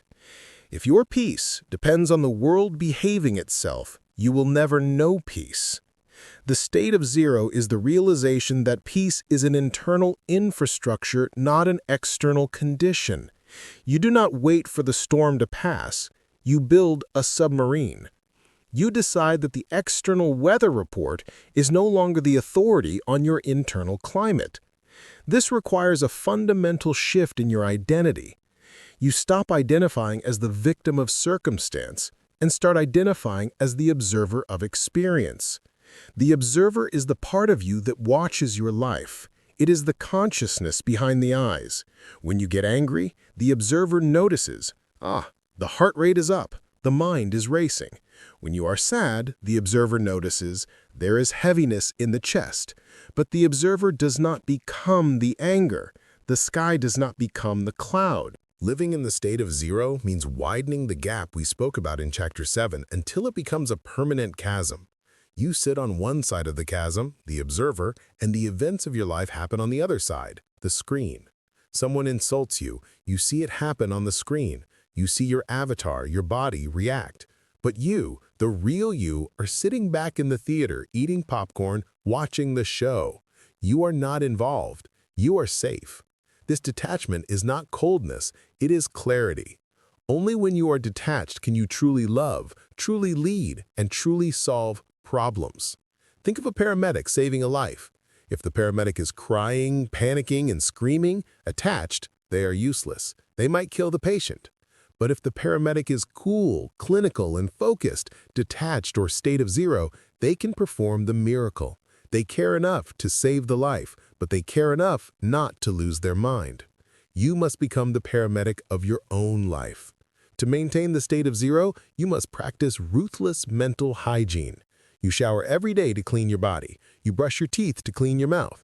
But most people never clean their minds. They let the grime of the day, the petty arguments, the news headlines, the stressors, build up until they are covered in a thick layer of mental filth. You need a reset button. Every evening, you must zero out. Review the day. Look at the conflicts. Look at the anger. Ask yourself, is this useful to carry into tomorrow? No. Visualize taking that anger, that stress, that resentment, and putting it in a heavy bag. Walk to the edge of a cliff in your mind, drop the bag, watch it fall. Here it hit the bottom. You are light again. You are back to zero. Do not take yesterday's garbage into today's breakfast. Every morning, you start at zero. You do not wake up angry about something that happened on Tuesday. Tuesday is dead. It is a ghost. Do not let ghosts haunt your house. This state also requires you to surrender the illusion of control. This is the root of 99% of your frustration. You think you can control the world. You think you can control what people say, how they drive, and how they think. When they disobey your mental script, you suffer. The only thing you control is your own will. That is it. That is the entire kingdom.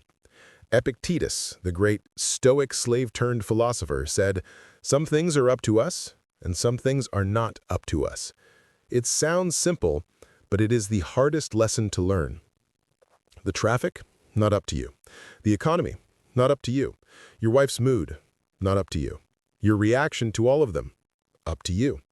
In the state of zero, you focus 100% of your energy on what is up to you, and you have 0% emotional investment in what is not. When you stop trying to control the uncontrollable, you feel a massive weight lift off your shoulders, and you realize you had been trying to hold up the sky. Put it down. The sky stays up by itself. Let people be wrong. Let people be messy. Let the world spin. You just tend to your own garden. As you embody this state, you will notice a strange phenomenon, the ripple effect. Calm is contagious. We know that panic is contagious.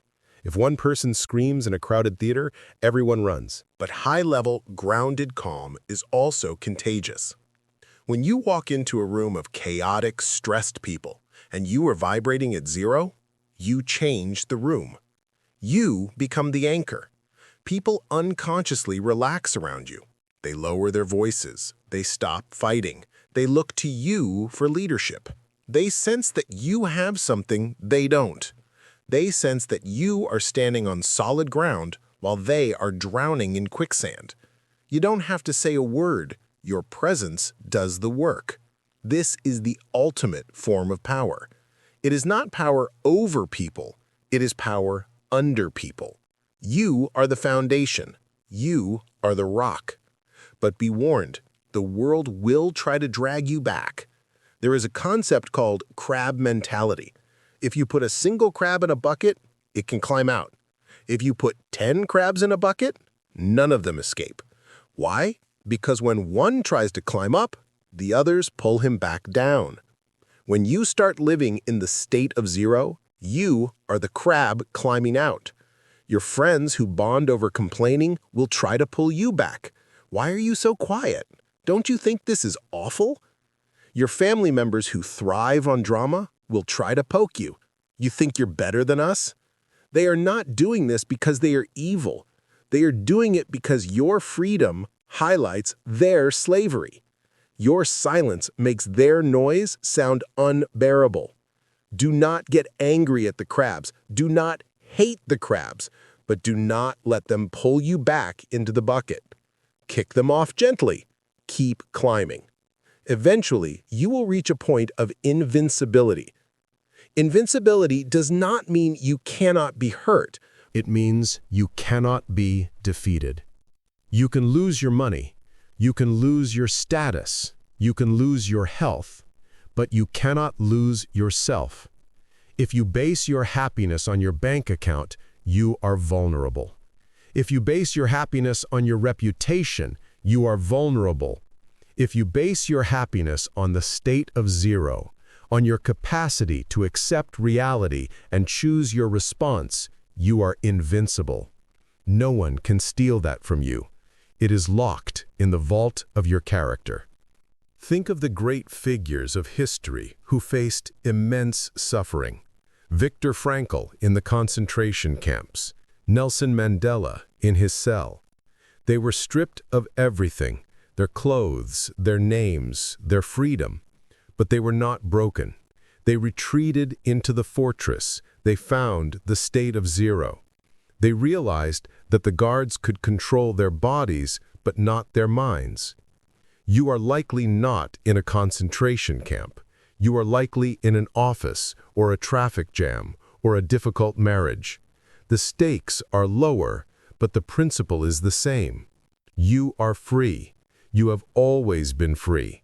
You just forgot. So here is the final challenge. The next time the world comes at you with its teeth bared, when the insult lands, when the plan fails, when the noise becomes deafening, do not fight it. Do not run from it. Stand still. Drop to the bottom of the ocean. Find the silence. Look at the chaos and say, I see you, but I am not you. Smile and continue your work. You have the tools now. You know that the prison of reaction is unlocked. You know that offense is a mirror. You know that silence is a weapon. You know that anger is fuel. You know how to pass the vampire test. You know how to reach zero. The audiobook ends here, but your work begins now. Do not let these words be just another thing you consumed. Do not let this be intellectual entertainment. Knowledge without application is just data. Application is wisdom. Go out there and test it. The world is waiting to bother you. It is lining up to test you. Good. Let them come. You are ready. You are the master of your fate. You are the captain of your soul. You are unbothered.